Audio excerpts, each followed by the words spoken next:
خاص طور سے سجدے سہو کا معاملہ تو ایک عبادت کے اندر کا ہے۔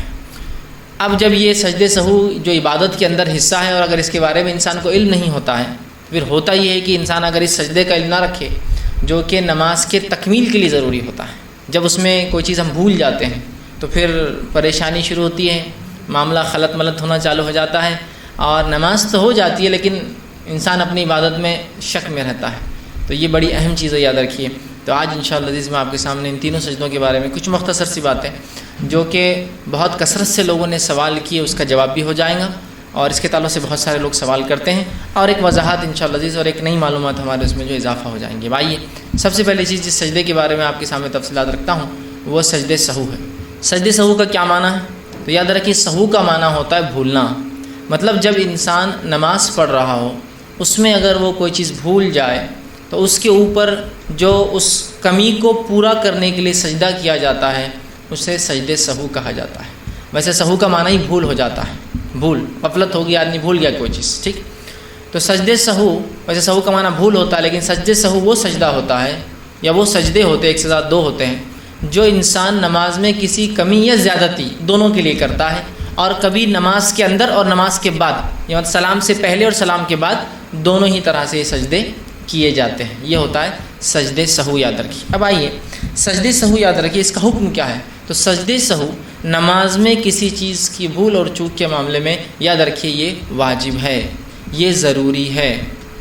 جب ایک انسان نماز میں کوئی بھول چوک کر بیٹھتا ہے جو اسے یاد نہیں آتی ہے، چاہے رکعتوں کی کمی ہو، میں قاعدہ بھول گیا پہلا والا، ایسا لگ رہا ہے کہ میں جو ہے سجدہ بھول گیا ایک کرنا، ایسا لگ رہا ہے کہ اگر ایک رکوع میں نہیں کر پایا، ایسا لگ رہا ہے کہ میں نے 2 کے بدلے 3 رکعت پڑھ دیا، ایسا لگ رہا ہے کہ میں نے 4 کے بدلے 3 ہی نماز پڑھی ہے، ایسا لگ رہا ہے کہ میں نے 5 کر دیے۔ تو مختلف بہرحال سجدے مختلف ہو سکتے ہیں، ظاہر سی بات ہے۔ سہو کس قسم کا ہوا انشاءاللہ اس کی تفصیلات میں رکھوں گا کہ سہو کس قسم کا ہو تو سجدے کس قسم کے ہوں گے اس میں، لیکن بتانے کا مقصد یہ تھا کسی بھی قسم کی کمی اور زیادتی پر نماز کے اندر سجدے سہو کرنا واجب ہے، اور بہت سارے ائمہ اور جو ہے مجتہدین کا اس پہ یہی قول ہے اور اصحاب رسول صحابہ کا یہی معمول تھا، اور رسول اللہ صلی اللہ علیہ وسلم کے خود عمل سے یہ بات ظاہر ہے کہ آپ سجدے سہو لوگوں کو کرایا کرتے تھے جب آپ سے نماز میں کوئی بھول چوک ہو جاتی۔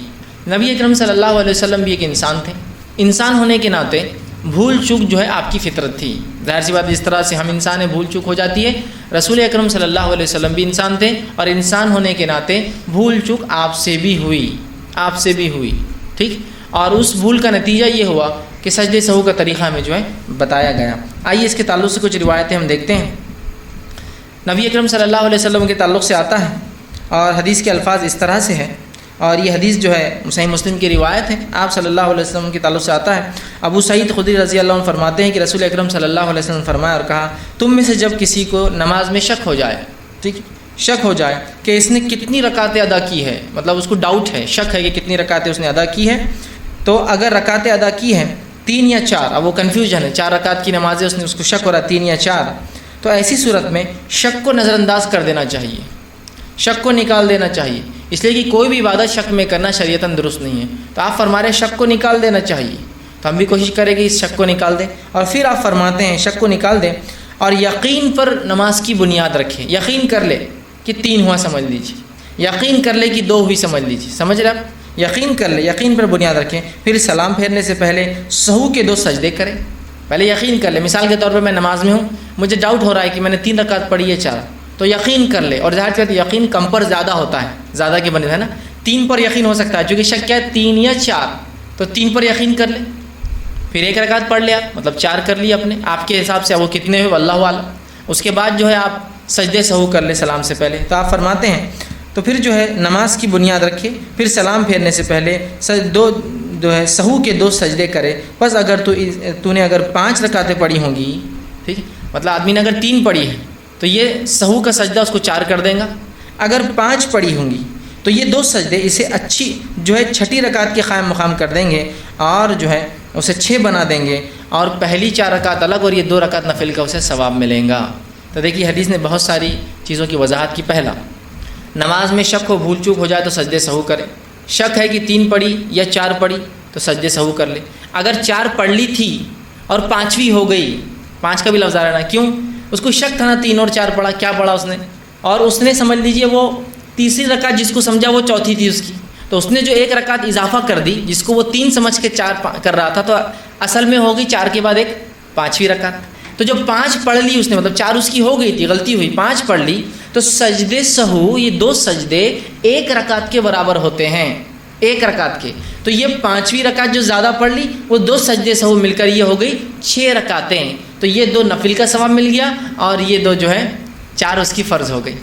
اب اگر اس نے 3 پڑھی ہوں گی، ٹھیک ہے، 3 پڑھی ہوں گی سمجھ لیجئے، اور وہ شک میں تھا کیا ہوا، اور اس نے 4 سمجھ کے سجدے سہو کر لیا، تو سجدے سہو ایک رکعت کے برابر ہوتا ہے، وہ کتنا ہو جائے گا، چوتھی رکعت کو مکمل کر دیں گے۔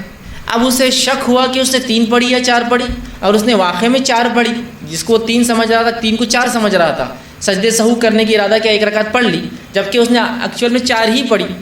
تو اگر 4 پڑھنی تھی، غلطی سمجھا اس نے، سجدے سہو کر لیا اور حقیقت میں 4 ہی پڑھی، تو یہ سجدے سہو شیطان کو رسوا کرنے کے لیے کافی ہو جاتا ہے۔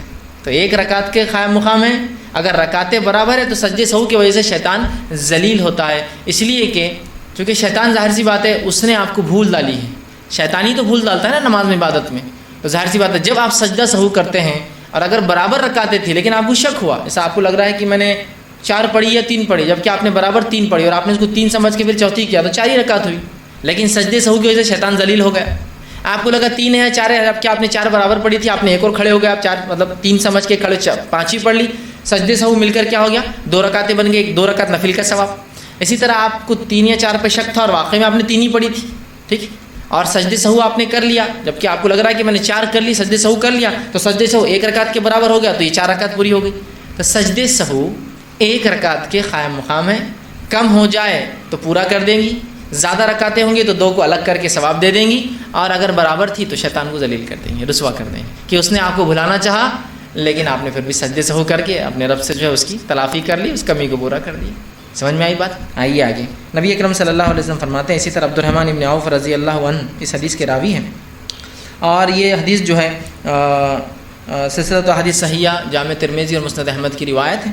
آپ صلی اللہ علیہ وسلم فرمایا، وہ کہتے ہیں عبدالرحمن ابن عوف رضی اللہ عنہ کہتے ہیں، جب تم میں سے کسی کو اپنی نمازوں میں شک ہو جائے اور اسے علم نہ ہو کہ اس نے کتنی رکعتیں پڑھی ہیں، اب وہ کنفیوز ہے کتنی رکعتیں میں نے پڑھی، تو آپ نے فرماتے ہیں کہ اس نے 1 رکعت پڑھی یا 2 رکعت پڑھی۔ اگر آپ کو شک ہے فجر میں آپ یا کوئی نفل نماز 2 رکعت کی پڑھ رہے ہیں، اب فجر میں سمجھ لیجیے فرض نماز پڑھ رہے ہیں، اب 2 پڑھی یا 1 پڑھی، تو آپ فرماتے پھر وہ 1 سمجھ لے، اس کو 1 گن لے، چونکہ اسلام کیا کہہ رہا ہے آپ کو یقین کی طرف جائیے، زیادہ تو شک کا معاملہ ہے لیکن کم تو یقین ہے نا، تو اگر 2 پڑھی یا 1 پڑھی شک ہو رہا تو کتنا ماننا چاہیے، 1 ماننا چاہیے، چونکہ 1 زیادہ قریب ہے یقین کے بنسبت 2 کے مقابلے میں۔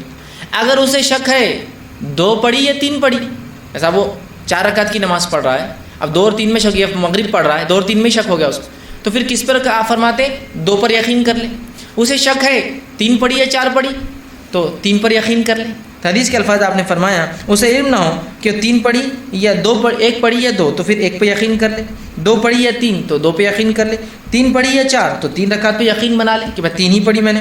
پھر جب وہ اپنی نماز سے فارغ ہو تو سلام پھیرنے سے بیٹھے ہوئے ہی 2 سجدے کر لے، ٹھیک ہے، مطلب جب نماز سے فارغ ہونے سے پہلے تو شک کو نکال کے یقین کی طرف چلا جائے، نماز ختم کرنے سے پہلے سلام سے پہلے 2 سجدے کر لے، یہ ہوا سجدے سہو، ٹھیک ہے۔ اسی طرح تیسری روایت جس میں آپ صلی اللہ علیہ وسلم سجدے سہو کے تعلق سے بیان کیا، یہ صحیح بخاری کی روایت ہے، آپ فرماتے اور کہتے ہیں، اور حدیث کے الفاظ اس طرح سے ہیں کہ اللہ کے رسول صلی اللہ علیہ وسلم ہمیں 2 رکعت نماز پڑھا کر، اللہ کے رسول نے نماز پڑھائی، صحابی کہتے ہیں 2 رکعت نماز پڑھا کر درمیانی تشہد کے لیے بیٹھے بغیر ہی کھڑے ہو گئے۔ آپ صلی اللہ علیہ وسلم نے 2 رکعت نماز پڑھائی، اب تیسری رکعت کے لیے آپ کو قاعدہ کرنا ہے، پھر اٹھنا ہے، تو آپ نے بغیر قاعدہ کرے کہ آپ سیدھے اٹھ گئے۔ اس کے بعد لوگ بھی آپ کے ساتھ اٹھ گئے، چونکہ امام کی اتباع لازم ہے، لوگ بھی آپ کے ساتھ اٹھ گئے، اور ابھی سجدے سہو کا طریقہ شاید صحابہ کو نہیں پتہ تھا، اس لیے صحابہ خاموشی سے اٹھ گئے، اور رسول اللہ چونکہ شارح تھے، شریعت آپ پر اترتی تھی، تو صحابہ ڈرتے بھی تھے کہ ہو سکتا ہے یہ سجدہ ختم ہوگا، یہ قاعدہ ختم ہوگا، یہ رکعتیں کم ہوگی، سوچتے تھے، تو صحابہ کھڑے ہو گئے، ٹھیک، کھڑے ہو گئے۔ جب آپ صلی اللہ علیہ وسلم اپنی نماز پوری کرنے کے قریب ہوئے، مطلب قاعدے میں بیٹھے، جو کہ دوسرا قاعدہ ہونا چاہیے تھا لیکن آپ کا پہلا ہی قاعدہ تھا، قریب تھے، تو ہم آپ صلی اللہ علیہ وسلم کے سلام کا انتظار کرنے لگے کہ آپ صلی اللہ علیہ وسلم آپ سلام پھیریں گے، تو آپ صلی اللہ علیہ وسلم نے سلام پھیرنے سے پہلے تکبیر کہی، اور تکبیر کہہ کر آپ سجدے میں چلے گئے بیٹھے ہوئے، اور آپ نے 2 سجدے کیے، اور 2 سجدوں کے بعد السلام علیکم ورحمۃ اللہ، السلام علیکم، سلام پھیرا، ٹھیک ہے۔ تو اس سے ہی پتہ چلا کہ نماز میں کوئی چیز کمی ہو گئی تھی نا، کیا کم ہو گیا تھا، قاعدہ کم ہو گیا تھا، قاعدہ کم ہو گیا تو رسول اللہ نے کیا کیا اس کے لیے سجدے سہو کرا دیا. تو سجدے سہو کسی بھی چیز کی کمی اور کسی بھی چیز کی زیادتی کے لیے نماز میں کیا جائے گا، سلام سے پہلے اور سلام کے بعد. دونوں طریقے انشاءاللہ آخر میں دونوں کی تفصیلات بھی رکھوں گا. ٹھیک. اسی طرح جو ہے عبدالرحمن ابن عوف رضی اللہ عنہ فرماتے ہیں سجدے سہو کے تعلق سے جو بات آتی ہے، اور یہ صحیح مسلم کی روایت ہے، آپ نے فرمایا اور کہا کہ اللہ کے رسول صلی اللہ علیہ وسلم نے عصر کی نماز پڑھائی اور 3 رکعت پڑھائی. آپ صلی اللہ علیہ وسلم نماز کے لیے کھڑے 3 رکعت پڑھائی اور اس کے بعد سلام پھیر دیا، پھر اپنے گھر میں داخل ہو گئے. آپ صلی اللہ علیہ وسلم 3 رکعت نماز پڑھائی، سلام پھیرا اور گھر میں داخل ہو گئے. ٹھیک. اس کے بعد صحابہ پہنچے اور کہا اللہ کے رسول کیا نماز میں کچھ کمی ہو گئی ہے؟ کیا بات ہے؟ تو کہا آپ نے آج جو ہے 3 رکعت ہی نماز پڑھائی. تو کہا میں نے 3 پڑھائی. آپ نے کہا کوئی اور ہے جو بولے گا؟ تو ایک اور صحابی نے کہا اللہ کے رسول ہاں آپ نے 3 رکعت نماز پڑھائی. تو آپ صلی اللہ علیہ وسلم نے جب یہ سنا تو آپ نے جو آپ نے 1 رکعت پڑھی، 1 رکعت پڑھنے کے بعد آپ نے سلام پھیر دیا، پھر 2 سجدے کیے اور پھر سلام پھیر دیا. ٹھیک. اب یہ دوسرا طریقہ آ رہا ہے. وہ پہلی روایت جو میں نے جمع کی تھی وہ پہلے طریقے کے بارے میں تھی، وہ نماز کے اندر کا ہے، یہ نماز کے باہر کا ہے. اس لیے میں نے کہا سلام سے پہلے اور سلام کے بعد. سلام سے پہلے مطلب نماز میں جب غلطی یاد آ جائے، سلام کی بات کا مطلب نماز کے بعد کوئی غلطی یاد آئے. رسول اللہ صلی اللہ علیہ وسلم نے سلام پھیر دیا، چلے گئے. 3 رکعت پڑھی تھی. صحابہ پہنچے، عبدالرحمن ابن عوف رضی اللہ عنہ کا اللہ کے رسول آپ نے کم پڑھائی. آپ نے کہا کیا بات ہے عبدالرحمن؟ ابوبکر صدیق آئے کہ اللہ کے رسول ہاں آپ نے کم پڑھائی. تو اللہ کے رسول آئے، 1 رکعت پڑھائی، چونکہ آپ نے 3 ہی پڑھائی تھی نا، 1 رکعت پڑھائی. 1 رکعت پڑھانے کے بعد آپ نے کیا کیا؟ سلام پھیرے. سلام پھیرنے کے بعد 2 سجدے کیے اور پھر سلام پھیرا. یہ ہوا سلام کے بعد کے سجدے سہو کا طریقہ. انشاءاللہ اس کو کیٹیگری وائز بعد میں اور ایکسپلین کروں گا آپ کو کہ نماز کی غلطیاں نماز کے بعد، اور زیادتی اگر ہو جائے نماز کے بعد تو کیا کریں گے. جیسے 5 رکعت پڑھ کے اڑ گیا میں تو اب کون سا سجدے سہوں گا؟ 3 رکعت پڑھ کے اڑ گیا تو کون سا سجدے سہوں گا؟ اور نماز میں کنفیوژن ہو تو کون سا سجدے؟ آخر میں انشاءاللہ اس کو کیٹیگری کروں گا میں. ٹھیک ہے. تو یہ دوسرا طریقہ ہوا. پہلا طریقہ نماز میں یاد آ جائے تو صرف کیا کرنا ہے؟ تشہد یقین کر لینا ہے، تشہد پورا پڑھنا ہے. ٹھیک ہے. 2 سجدے کرنا ہے اور سلام پھیرنا ہے. نماز کے بعد سلام پھیر کے رسول اللہ نکل گئے ہیں، آپ عصر کی نماز پڑھا کر چلے گئے 3 رکعت. بتایا گیا 1 رکعت نماز پڑھی، 1 رکعت کے بعد آپ نے کیا کیا؟ سلام پھیرا. سلام پھیرنے کے بعد 2 سجدے کیے اور پھر سلام پھیرا. یہ ہوا نماز سے نکلنے کے بعد، جبکہ آپ نے کم نماز پڑھی تھی. ٹھیک. اسی طرح ایک اور روایت آتی ہے، عبداللہ ابن مسعود رضی اللہ عنہ فرماتے ہیں، یہ حدیث جو ہے صحیح بخاری کی روایت ہے. آپ نے فرمایا کہا کہ جو ہے نبی اکرم صلی اللہ علیہ وسلم ظہر کی 5 رکعتیں پڑھا دی. لیکن وہاں کم کہا گیا، نکل گئے تھے، اب یہاں زیادہ کہا رہا ہے. ایک تو نماز میں شک، ایک کم، اب زیادتی کی بات آ رہی ہے. 5 رکعتیں نماز پڑھائی اور آپ صلی اللہ علیہ وسلم سے کسی نے کہا کہ اللہ کے رسول آپ نے تو نماز سے زیادہ پڑھا دی ہے، مطلب ایک ایکسیس ہو گئی آپ کی نماز. 4 رکعت تھی آپ نے 5 پڑھا دی. جب نبی اکرم صلی اللہ علیہ وسلم کو یہ بتایا کہ آپ نے نماز زیادہ پڑھا دی ہے تو آپ نے فرمایا نہیں. ٹھیک. لیکن بات کیا ہے؟ آپ نے پہلے انکار کر دیا نہیں ایسا نہیں ہے، بات کیا ہے؟ پھر دوسرے صحابی آئے کہ اللہ کے رسول ہاں آپ نے زیادہ پڑھا دی، آج 5 رکعت پڑھا دی.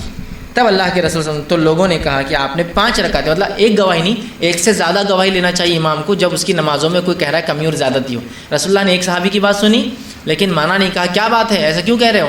پھر دوسرے لوگ بھی آ کے اللہ کے رسول ہاں آپ نے زیادہ پڑھا دی 5 رکعت، مطلب 1 رکعت زیادہ پڑھا دی، 5 پڑھا دی، 5 رکعتیں پڑھائی ہے. تو آپ صلی اللہ علیہ وسلم نے سلام پھیرنے کے بعد 2 سجدے کر لیے. تو اللہ کے رسول صلی اللہ علیہ وسلم نے نماز ہو چکی تھی، اب کیا ہوگی؟ ایکسیس ہو گئی نا، زیادہ ہو گئی. تو اب کیا کیا جائے گا؟ تو آپ صلی اللہ علیہ وسلم نے 2 سجدے کیے سلام کے بعد، لیکن نہیں سجدے میں 2 سجدے کیے، مطلب خالی صرف سجدے. لوگ کھڑے ہوئے، آپ نے کہا اللہ اکبر، سجدے میں گئے، اللہ اکبر، سجدے سے اٹھے، اللہ اکبر، سجدے میں گئے، پھر سجدے سے اٹھے، السلام علیکم ورحمۃ اللہ، السلام علیکم ورحمۃ اللہ. یہ نماز کے بعد کا سجدے سہو ہے. نماز میں بھول میں سجدے سہو نماز کے اندر کرنا ہے. رکعتیں کم پڑھ کر جانے کے بعد اگر آپ آتے ہیں تو وہ رکعت مکمل کرنے کے بعد السلام علیکم ورحمۃ اللہ، السلام علیکم ورحمۃ اللہ، اللہ اکبر، 1 سجدہ، اللہ اکبر، دوسرا سجدہ، السلام علیکم ورحمۃ اللہ، السلام. یہ طریقہ ہے. نماز سے آپ باہر نکل گئے، کسی نے بتایا آپ نے زیادہ پڑھ لی، 6 پڑھ لی، 5 پڑھ لی، تو اب زیادہ ہوگی نا، آلریڈی تو نماز ایکسیس ہو چکی ہے آپ کی. سجدے سہو 1 رکعت کے برابر ہے. رسول اللہ صلی اللہ علیہ وسلم نے کہا اللہ اکبر، 2 سجدے کیے، سجدوں کے بعد السلام علیکم ورحمۃ اللہ، السلام علیکم ورحمۃ اللہ. یہ ہوئے 3 طریقے سجدے سہو کے. نماز میں کنفیوژن، نماز کی کمی، نماز کی زیادتی. اب جو کچھ ہمارے پاس ہوتا ہے بولنے کی ضرورت نہیں، کچھ بھی ہوا چلو پھر سے نماز، اللہ اکبر. 5 رکعت پہلے ظہر ہو گئی، پھر 4 رکعت اور، ٹوٹل ظہر کی کتنی فرض پڑے آپ نے آج؟ 9 رکعت. پھر کوئی بولے ارے دوسری میں گڑبڑ ہوئی، چلو پھر سے کھڑے ہوں گے اپن، پھر تو ایک اور 4 رکعت، پھر کتنی ہو گئی؟ 13 رکعت. ماشاء اللہ آج کی تو بہت زبردست ظہر ہے. ایک صاحب ایک مرتبہ آئے، کہا آج کی فجر کی نماز میں تو بڑا مزہ آیا. میں نے کہا کیا بات ہے؟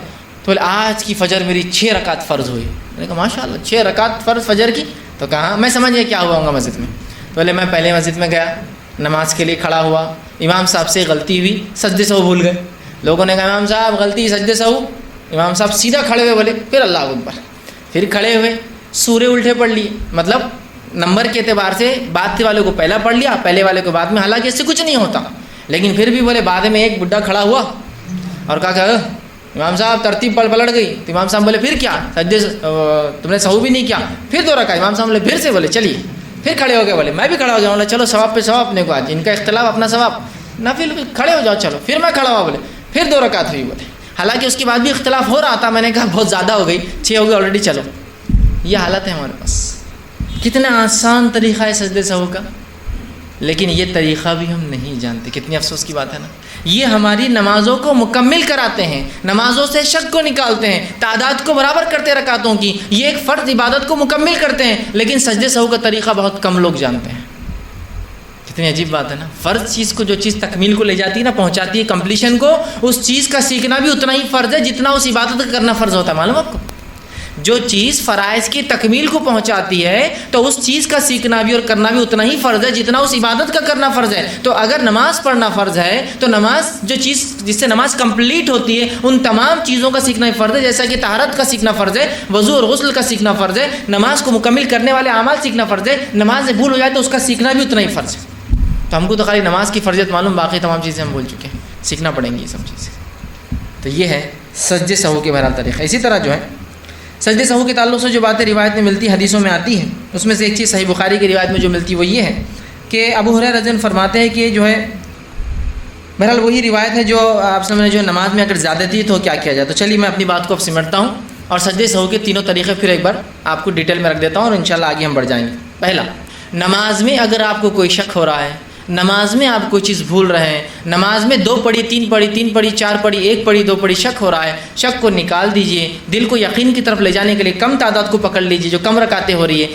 1 یا 2 پڑھی شک ہو رہا تو 1 پہ کاؤنٹ کیجئے, 2 یا 3 پڑھی شک ہو رہا 2 کو کاؤنٹ کیجئے, 2 یا 3 پڑھی 3 کو کاؤنٹ کی, مطلب 2 کو کاؤنٹ کیجئے, 4 یا 3 پڑھی تو 3 کو کاؤنٹ کر لیجئے تاکہ یقین ہو جائے. اس کے بعد آپ جو مکمل آپ کو باقی نماز لگتا ہے کرنا ہے وہ کر لے. اس کے بعد پورا التحیات پڑھ لے. پورا التحیات پڑھنے کے بعد اللہ اکبر کہہ کے سجدہ کرے, پھر اللہ اکبر سجدے سے اٹھے, پھر اللہ اکبر کہہ کے سجدہ کرے, پھر اللہ اکبر کہہ کے سجدے سے اٹھے. السلام علیکم ورحمۃ اللہ, السلام علیکم ورحمۃ اللہ. یہ ہے سجدے سہو کا طریقہ. جب نماز میں غلطی یاد آ جائے, نماز میں کوئی کمی یاد آئے, نماز میں کوئی چیز کا شک ہو جائے, ہوا پہلا طریقہ. نماز آپ نے پڑھی 3 رکعت پڑھی اور آپ اٹھ گئے, سلام پھیر دیا, چاہے آپ امام ہو چاہے آپ اکیلے ہو. پیچھے سے کوئی شخص آر کا آپ نے 3 پڑھی, مقتدی آر کا آپ نے 3 پڑھی. آپ کیا کریں گے, آپ نے کم کر دیا نکل گئے. تو اس کا طریقہ یہ ہے, لیکن یہ بالکل جلدی ہوا تو مطلب یہ نہیں کہ آپ بہت دیر بعد نماز کے وقت کے بعد, بالکل جب بھی آپ کو یاد آئے تو کیا کریں گے, امام آئیں گا, کھڑا ہوں گا یا وہ آدمی جا کھڑا ہوں گا, اللہ اکبر رکعت باندھیں گا. اور کتنی رکعت چھوٹی اس کی, 1 رکعت چھوٹی, تو 1 رکعت پڑھیں گا جیسے اس کے پڑھنے کا حق ہے. سورہ فاتحہ پڑھیں گا چونکہ آخری رکعت چھوٹی تھی اس کی, رکوع کریں گا, سب کریں گا, اور مکمل ہو گیا قاعدے میں بیٹھ 1 رکعت پڑھ کر قاعدہ کریں گا. قاعدے میں مکمل پڑھ لیں گا. تشہد میں جو دعائیں ہوتی ہیں, التحیات ہے, درود ہے, اور اس کے بعد دعائے معصورہ جو کہتے ہیں پڑھ لیا.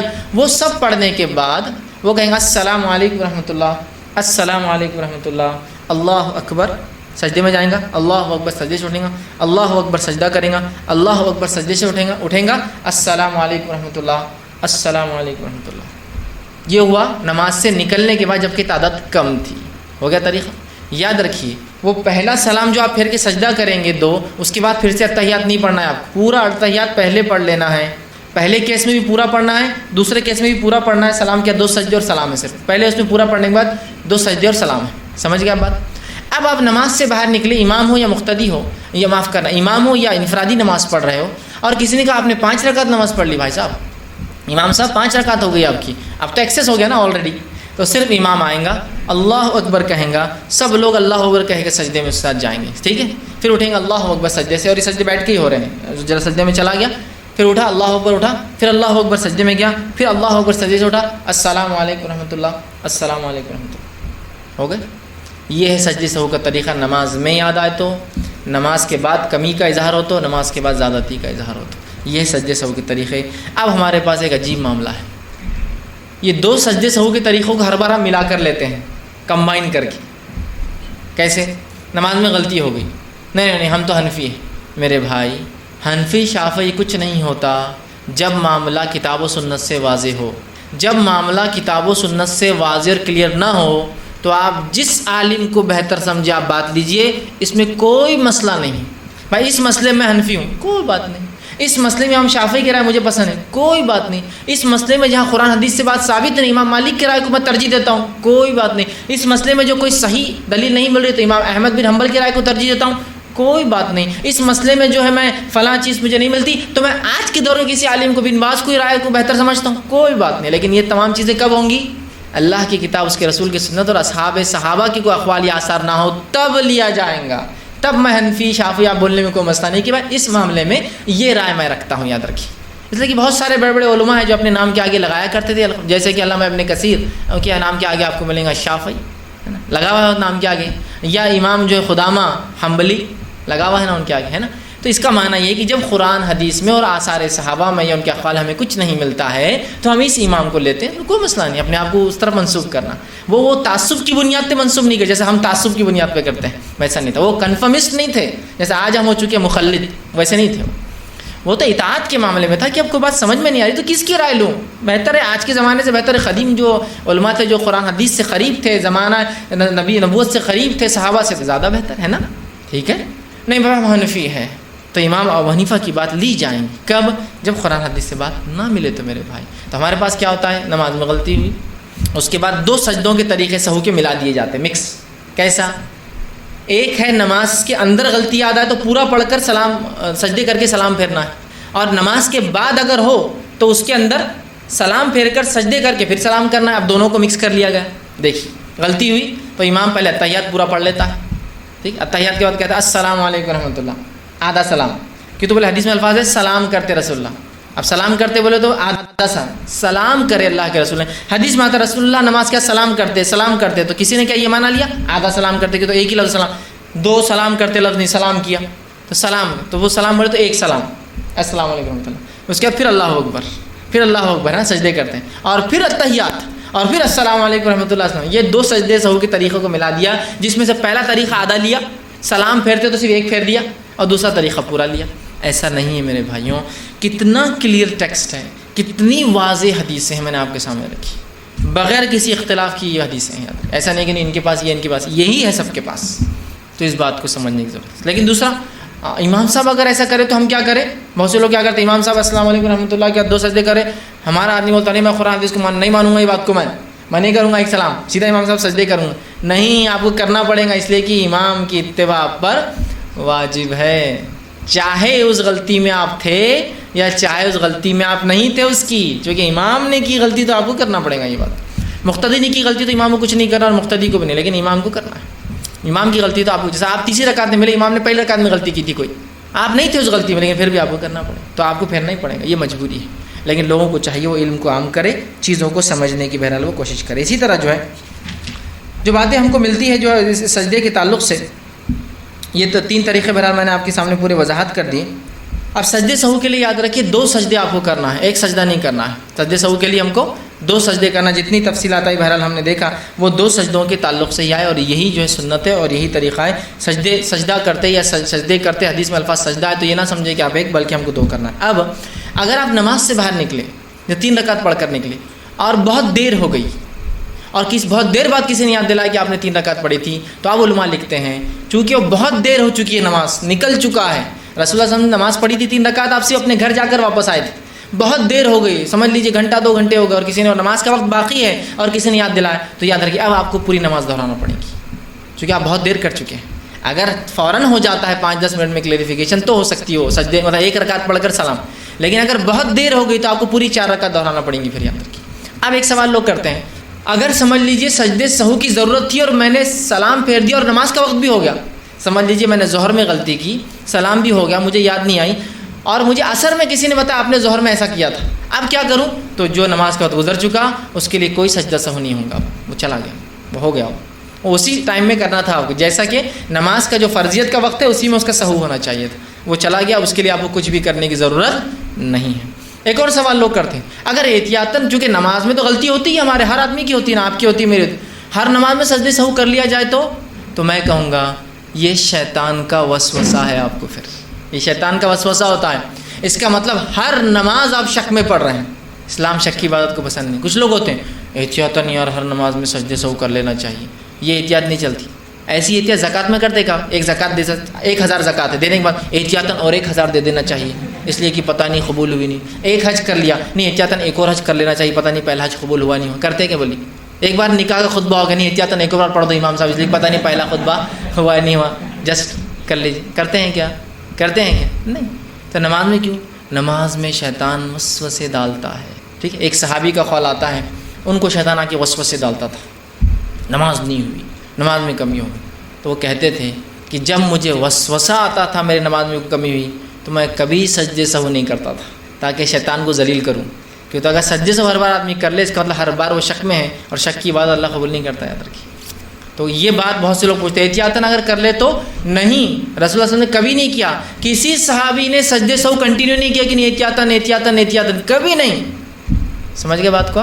تو یہ احتیاطی والا چکر جو ہے آپ اس کو جو ہے چھوڑ دیں. ٹھیک ہے. اسی طرح جو ہے رکعتوں کی شک کی تعداد میں سجدے سے ہو سکتا ہے, سجدے کی کمی سے ہو سکتا ہے, رکوع کی کمی سے ہو سکتا ہے. اب ایک سوال لوگ یہ بھی کرتے ہیں کہ سجدے سہو میں نماز سے نکل گیا اور کسی نے کہا کہ میری نماز میں قاعدہ نہیں ہوا, معاف کرنا سجدہ نہیں ہوا ایک, ٹھیک, نماز میں سجدہ نہیں ہوا, تو کیا کروں؟ نماز کے اندر اگر آپ کو شک ہے کہ سجدہ نہیں ہوا تو سجدے سہو کر لیجیے. لیکن نماز سے نکلنے کے بعد یا نماز میں سجدہ سہو کرنے کے بعد کسی نے آ کر یقینی طور سے بولا کہ آپ نے صرف ایک سجدہ کیا تھا, دوسرا سجدہ آپ سے نہیں ہوا, تو ایسے معاملے میں پھر آپ کو نماز دہرانا پڑیں گی اتنی رکعت, اس لیے کہ سجدہ نماز کا رکن ہے, اور رکن چھوٹنے سے نماز نہیں ہوتی. رکن ہے, وہ پارٹ ہے اس کا. ٹھیک ہے. سجدے سہو تو بھول کے لیے ہوں گا, یقین پہ نہیں ہوں گا. تو کسی نے اگر یقینی طور سے کہہ دیا کہ امام صاحب ایک سجدہ کم ہوا, تو سجدے سہو کرنے سے فرق نہیں پڑے گا, نماز کو ان کو ایک رکعت کو دہرانا پڑے گا اور سہو بھی کرنا پڑے گا. سمجھا؟ مثال کے طور پر امام نے 3 رکعت نماز پڑھائی, ٹھیک ہے, 4 رکعت نماز پڑھائی سمجھو عشاء کی, اور سجدے سہو اس نے کر لیا, اس کو ایسا شک ہو رہا تھا کہ ایک سجدہ ہوا یا نہیں ہوا. نماز کے بعد اگر کسی نے کہا آپ کا وہ سجدہ نہیں ہوا تھا, تو ایک رکن چھوٹا ہے جو کہ معلوم ہو گیا, اور رکن چھوٹنے سے رکعت نہیں ہوں گی, لہٰذا ایک رکعت نماز وہ پڑھائیں گے اور پھر سجدے سہو کریں گے. سمجھے آپ بات کو؟ رکن چھوٹنے پر سجدے سہو اگر معلوم ہو جائے تو سجدے سہو نہیں ہوں گا. آپ کنفیوژن میں 3 ہوئی 4 ہوئی تو سجدے سہو ہو جائیں گا, قابل قبول ہے. ٹھیک. لیکن آپ سمجھ لیجئے نماز میں آپ نے سجدہ بھول گئے اور کسی نے آپ کو بتا دیا آپ کا سجدہ نہیں ہوا, آپ رکوع بھول گئے تھے, تو ظاہر سی بات ہے آپ کو وہ رکعت دہرا کے پھر سجدے سہو, چونکہ وہ رکن فوت ہونے سے پوری رکعت فوت ہو جاتی ہے, لیکن اتنی رکعت ہی ہوتی ہیں پوری نماز میں. سمجھ رہا؟ تو ان چیزوں کو بہرحال ہم جو ہے یاد رکھیں, اور سجدے سہو ہر کمی بیشی پر جو ہے نماز میں کیا جا سکتا ہے. اسی طرح جو ہے ایک سے زیادہ اگر غلطیاں ہوں تو سجدے سہو کا کیا معاملہ ہوگا؟ کتنے بھی غلطیاں ہوں سجدہ سہو ایک ہی ہوگا, کہ تو آپ سے اور صحابہ سے ایک سے زیادہ کرنا ثابت نہیں ہے. سجدے سہو میں کون سے اذکار کریں گے آپ؟ تو سجدے سہو میں سبحان ربی الاعلیٰ جو اذکار آپ نماز میں کرتے ہیں وہی اذکار جو نماز کی خود سجدے میں کرتے وہی, اور سجدہ سہو نماز کا حصہ ہے, یاد رکھیے. سجدہ سہو نماز کا حصہ یاد رکھیے. ٹھیک ہے. تو لہٰذا نماز کے تمام شرائط اس پہ لاگو ہے, قبلہ رخ ہونا, وضو کا ہونا, وہ سب چیزیں شرائط اس پر لاگو ہے, یاد رکھتے. یہ تھا پہلا سجدہ سہو, کچھ اس کی صحیح باتیں, اس کے 3 طریقے, اور اس کے بارے میں کچھ غلط فہمیوں کا اظہار. آخرت میں جب انسان جنت میں چلا جائے گا تو سب سے عظیم نعمت جو اس کو ملیں گی, اور کافروں کو جو سب سے بڑا عذاب ملے جو اپنے رب کو بنانے والے کو کبھی دیکھ نہیں پائیں گے, اور مومنوں کو سب سے بڑی نعمت جو جنت میں ملنے والی ہے وہ یہی نعمت ہے, یاد رکھیے, کہ وہ اپنے رب کو دیکھیں گے. یاد رکھیے ایسے طبقے, ایسے فرقے, ایسے گروہ مسلمانوں میں گزرے جنہوں نے اللہ کے دیدار کا انکار کیا. اللہ کا ادراک کوئی نہیں کر سکتا ہے, اور ہم اللہ کے دیدار کی بات کر رہے ہیں. دیدار مطلب دیکھنا, ادراک مطلب گھیرنا. جو شخص اللہ کے دیدار کا دنیا میں منکر ہے وہ چاہے کوئی بھی ہو پکا کافر ہے. اللہ کا دیدار ہم دنیا میں کیوں نہیں کر سکتے؟ رسول اللہ صلی اللہ علیہ وسلم نے فرمایا بے شک اللہ تعالیٰ سوتا نہیں ہے اور نہ سونا اس کی شان کے لائق ہے. وہ میزان کے پلڑوں کو جھکاتا ہے اور اٹھاتا ہے. رات کے اعمال دن کے اعمال سے پہلے اور دن کے اعمال رات سے پہلے اس کے سامنے پیش کر دیے جاتے ہیں. اس کا جو ہے پردہ نور ہے, اور اس پردے کو کھول دے تو اس کے چہرے کے نور جہاں تک پہنچیں گا اس کی مخلوق کو جلا ڈالیں گا. کیا فرمانے نبی کریم صلی اللہ علیہ وسلم, تم میں سے کوئی بھی شخص اللہ تعالیٰ کا دیدار نہیں کر سکتا حتیٰ کہ اس کو موت آ جائے. تو اہل سنت والجماعت میں اس مسئلے میں کوئی اختلاف نہیں ہے کہ اللہ کا دیدار روز قیامت مومن کرنے والے ہیں، اور ہمیں بھی یہی عقیدہ رکھنا چاہیے۔ اس کے برعکس کسی قسم کا عقیدے میں فسق اور فجور اور گڑبڑ ہم نے نہیں کرنا چاہیے، اس معاملے میں محتاط اور احتیاط کرنا چاہیے۔ بسم اللہ الرحمن الرحیم، الحمدللہ رب العالمین، والصلاة والسلام علی رسولہ الکریم وعلی آلہ وصحبہ اجمعین۔ رب اشرح لی صدری ویسر لی امری واحلل عقدۃ من لسانی یفقہوا قولی۔ وقال عز وجل فی القرآن المجید اعوذ باللہ من الشیطان الرجیم بسم اللہ الرحمن الرحیم، وجوہ یومئذ ناظرہ الی ربها ناظرہ۔ اما بعد، تمام تعریفیں اس اللہ عز و جل کے لیے لائق و زیبا ہے جو تمام جہانوں کا بنانے والا اور اسے پالنے والا ہے، اور درود و سلام اس کے آخری نبی محمد صلی اللہ علیہ وسلم پر۔ میں آپ سب کا استقبال اسلامی طرز سے کرتا ہوں۔ السلام علیکم ورحمۃ اللہ وبرکاتہ۔ الحمدللہ ہم تمام یہاں اس ہفتے واری درس کے لیے جمع ہوئے ہیں۔ انشاءاللہ عزیز، اس مختصر سے وقت میں جس ٹاپک اور جس عنوان پر میں روشنی ڈالنے کی کوشش کروں گا وہ ہے دیدار الہی۔ یاد رکھیں، اور دیدار الہی کا معنی یہ ہوتا ہے کہ اللہ رب العزت کا دیدار، اللہ رب العزت کو دیکھنا۔ اور یہ عنوان ایک ایسا عنوان ہے، یاد رکھیں، دیدار الہی، جس کی اہمیت یہ ہے کہ آخرت میں جب انسان جنت میں چلا جائے گا تو سب سے عظیم نعمت جو اس کو ملیں گی، یاد رکھیے آج اس عظیم نعمت کے تعلق سے یہ درس مطلب سب سے بڑی نعمت ہے۔ اور کافروں کو جو سب سے بڑا عذاب ملے گا، یاد رکھیے اس عذاب میں یہ ہے کہ وہ اپنے رب کو بنانے والے کو کبھی دیکھ نہیں پائیں گے۔ اور مومنوں کو سب سے بڑی نعمت جو جنت میں ملنے والی ہے وہ یہی نعمت ہے، یاد رکھیے، کہ وہ اپنے رب کو دیکھیں گے۔ یاد رکھیے، تو دیدار الہی، یاد رکھیے آج کا لیکچر جو ہے یہ سب سے عظیم، سب سے بڑی نعمت ہے جو اللہ رب العزت اپنے بندوں پر اپنے فضل، اپنے جود اور اپنے کرم سے کرنے والا ہے، اور یہی جس کو کہیں گے آخرت کے اعتبار سے سب سے بڑی نعمت ہے، اور کافروں کے لیے سب سے بڑا عذاب ہے کہ وہ کبھی نہیں جان سکیں گے کہ ان کے بنانے والا، ان کا کریٹر، ان کا خالق کون ہے۔ یاد رکھیں، تو لہٰذا اللہ رب العزت کو دنیا میں تو ظاہر سی بات ہے انسان کے لیے دیکھنا ناممکن ہے، لیکن یہ نعمت جو ہے انسان کو جو ہے آخرت میں ملیں گی۔ یاد رکھیں، اس چیز کو بھی ہم کو سمجھنا ہے۔ یاد رکھیں، تو یہ آخرت کی نعمت ہے، اور اس کا وعدہ اللہ رب العزت نے ہر مومن کے، ہر متقی کے لیے کیا ہے جو جنت میں جائیں گا اور وہ پھر اپنے رب کا دیدار کریں گے۔ آئیے اس کے تعلق سے ایک حدیث دیکھتے ہیں۔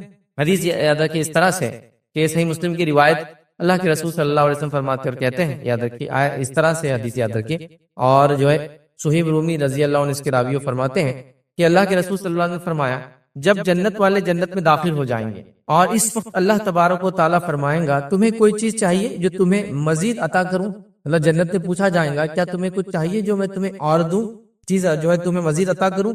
وہ جواب دیں گے کہ کیا تو نے ہمارے چہرے کو روشن نہیں کیا؟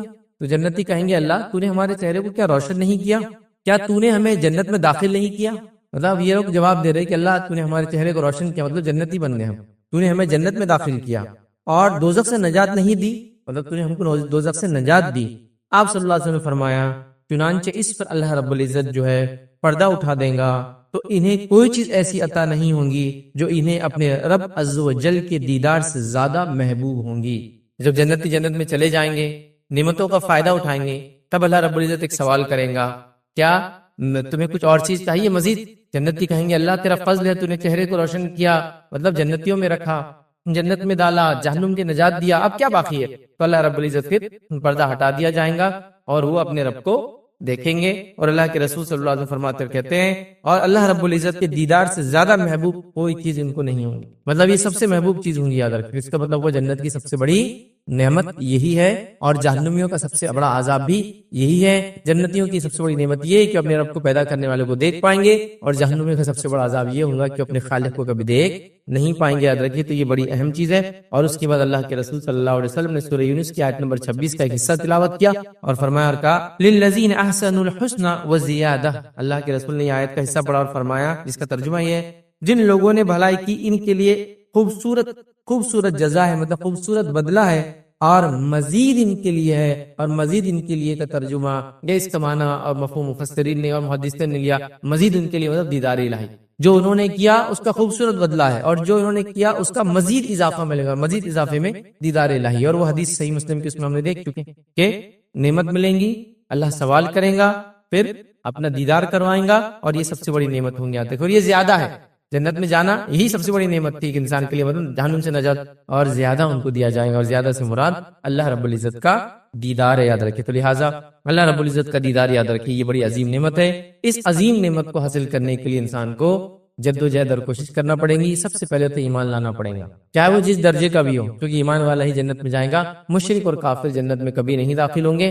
جب کبھی داخل نہیں ہوں گے تو کبھی رب کو دیکھ بھی نہیں پائیں گے، یاد رکھیں۔ تو لہٰذا یہ کنڈیشن ہے۔ بہرحال آج ہمارا ٹاپک یہ نہیں ہے کہ کون کون سے اعمال کی وجہ سے دیدار الہی ہو سکتا ہے، لیکن بیسک کرائٹیریا اور کنڈیشن تو یہ ہے کہ ایمان والا کفر کی حالت میں نہ مرے، اور پھر وہ اعمال کرے جن اعمالوں کے ذریعے انسان جنت میں جاتا ہے، ان اعمال سے بچے جس سے جہنم میں جاتا ہے، اور پھر خواہش رکھے دیدار کرنے کی اللہ کی، یہ تمام چیزیں مل کر پھر ایک مومن بندہ اللہ کا دیدار کرے گا، ٹھیک ہے۔ تو لہٰذا یہ ہم نے دیکھا۔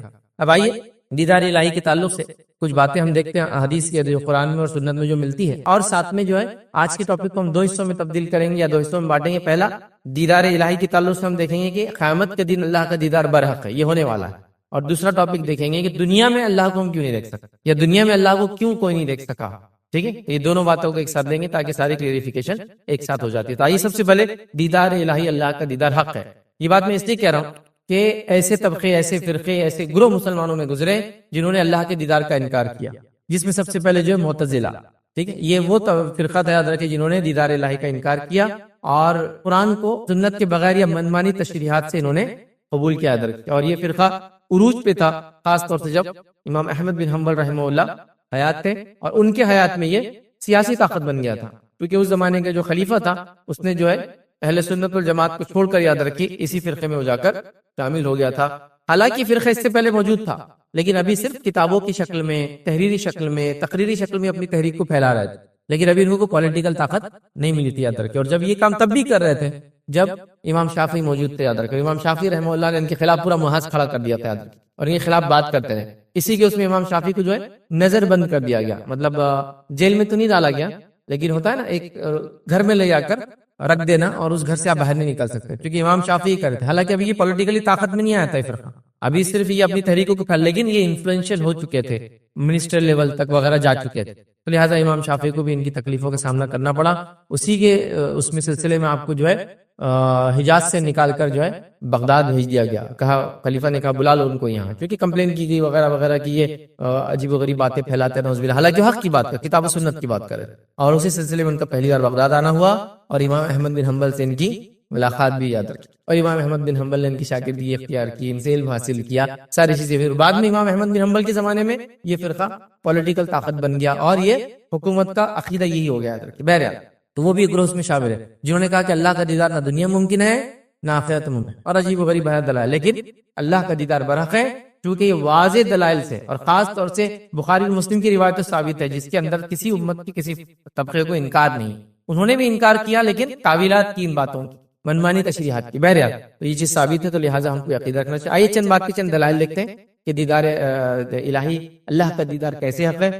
پہلی دلیل اس کے لیے ہم دیکھیں گے اللہ رب العزت کا فرمان کہ اللہ کو لوگ دیکھیں گے۔ اللہ سبحانہ تعالیٰ فرماتا کہتا ہے سورہ قیامت سورہ نمبر 75 اور اس کی آیت نمبر 22 اور 23 میں اللہ فرماتا کہتا ہے وجوہ یومئذ ناظرہ الی ربہا ناظرہ۔ اللہ فرماتا کہتا ہے اس روز جنتیوں کے چہرے جو ہے شگفتہ، تر و تازہ ہوں گے اور با رونق ہوں گے۔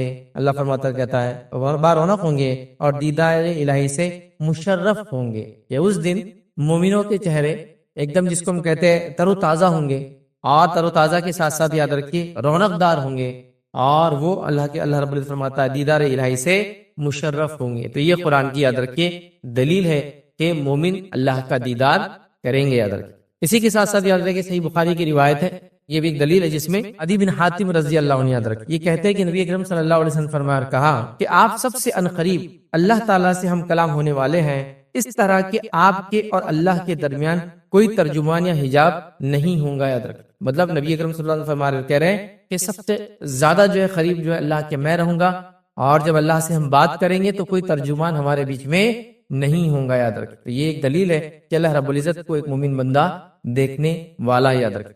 اسی طرح یاد رکھیے اللہ کو ہم جو ہے دیدار کریں گے، اور یہ دیدار ہم کو نصیب ہوں گا، مومنوں کو نصیب ہوں گا، اس کے لیے تو بہرحال دعا کرنی چاہیے۔ اس کی ایک اور دلیل یہ ہے، یاد رکھیے، جو بخاری کی روایت ہے، صحابہ فرماتے اور کہتے ہیں کہ نبی اکرم صلی اللہ علیہ وسلم نے فرمایا اور کہا کہ ہم نبی اکرم صلی اللہ علیہ وسلم کی مجلس میں جو بیٹھے تھے کہ اچانک آپ نے 14ویں کے چاند کی جانب دیکھا، مطلب شام کا وقت تھا، صحابہ نبی اکرم صلی اللہ علیہ وسلم کے اطراف بیٹھے تھے، اور 14ویں کا چاند، 14 کا جو مون ہوتا ہے آپ دیکھتے ہیں بہت چمکدار ہوتا ہے، اور 14ویں کا چاند اس لیے زیادہ سب سے چمکدار ہوتا ہے کیونکہ یہ سب سے بڑا ہوتا ہے سائز میں، چاند چونکہ 28 دن کی سائیکل میں چلتا ہے، تو 14th ڈے یہ سب سے زیادہ برائٹ ہوتا ہے، اتنا برائٹ کہ آج تو ہم کو یہ چیز کا کچھ علم نہیں، سمجھ میں بھی نہیں آتا، کیونکہ لائٹیں ہونے کی وجہ سے یہ سب ختم ہو گیا۔ لیکن جس زمانے میں لائٹیں نہیں تھی تو اس وقت تو 14ویں کے چاند کا لوگ انتظار کرتے سفر کرنے کے لیے، چونکہ پھر رات میں بھی سفر کر سکتے تھے. اتنا روشن ہوتا ہے کہ ایک مطلب آپ چل سکتے ہیں، چیزوں کو دیکھ سکتے ہیں، مطلب کلیئر نہیں بٹ سب چیزیں آپ کو نظر آ سکتی ہے، اتنا اچھا کلیئر ہوتا ہے. تو لہٰذا 14ویں کا چاند تھا.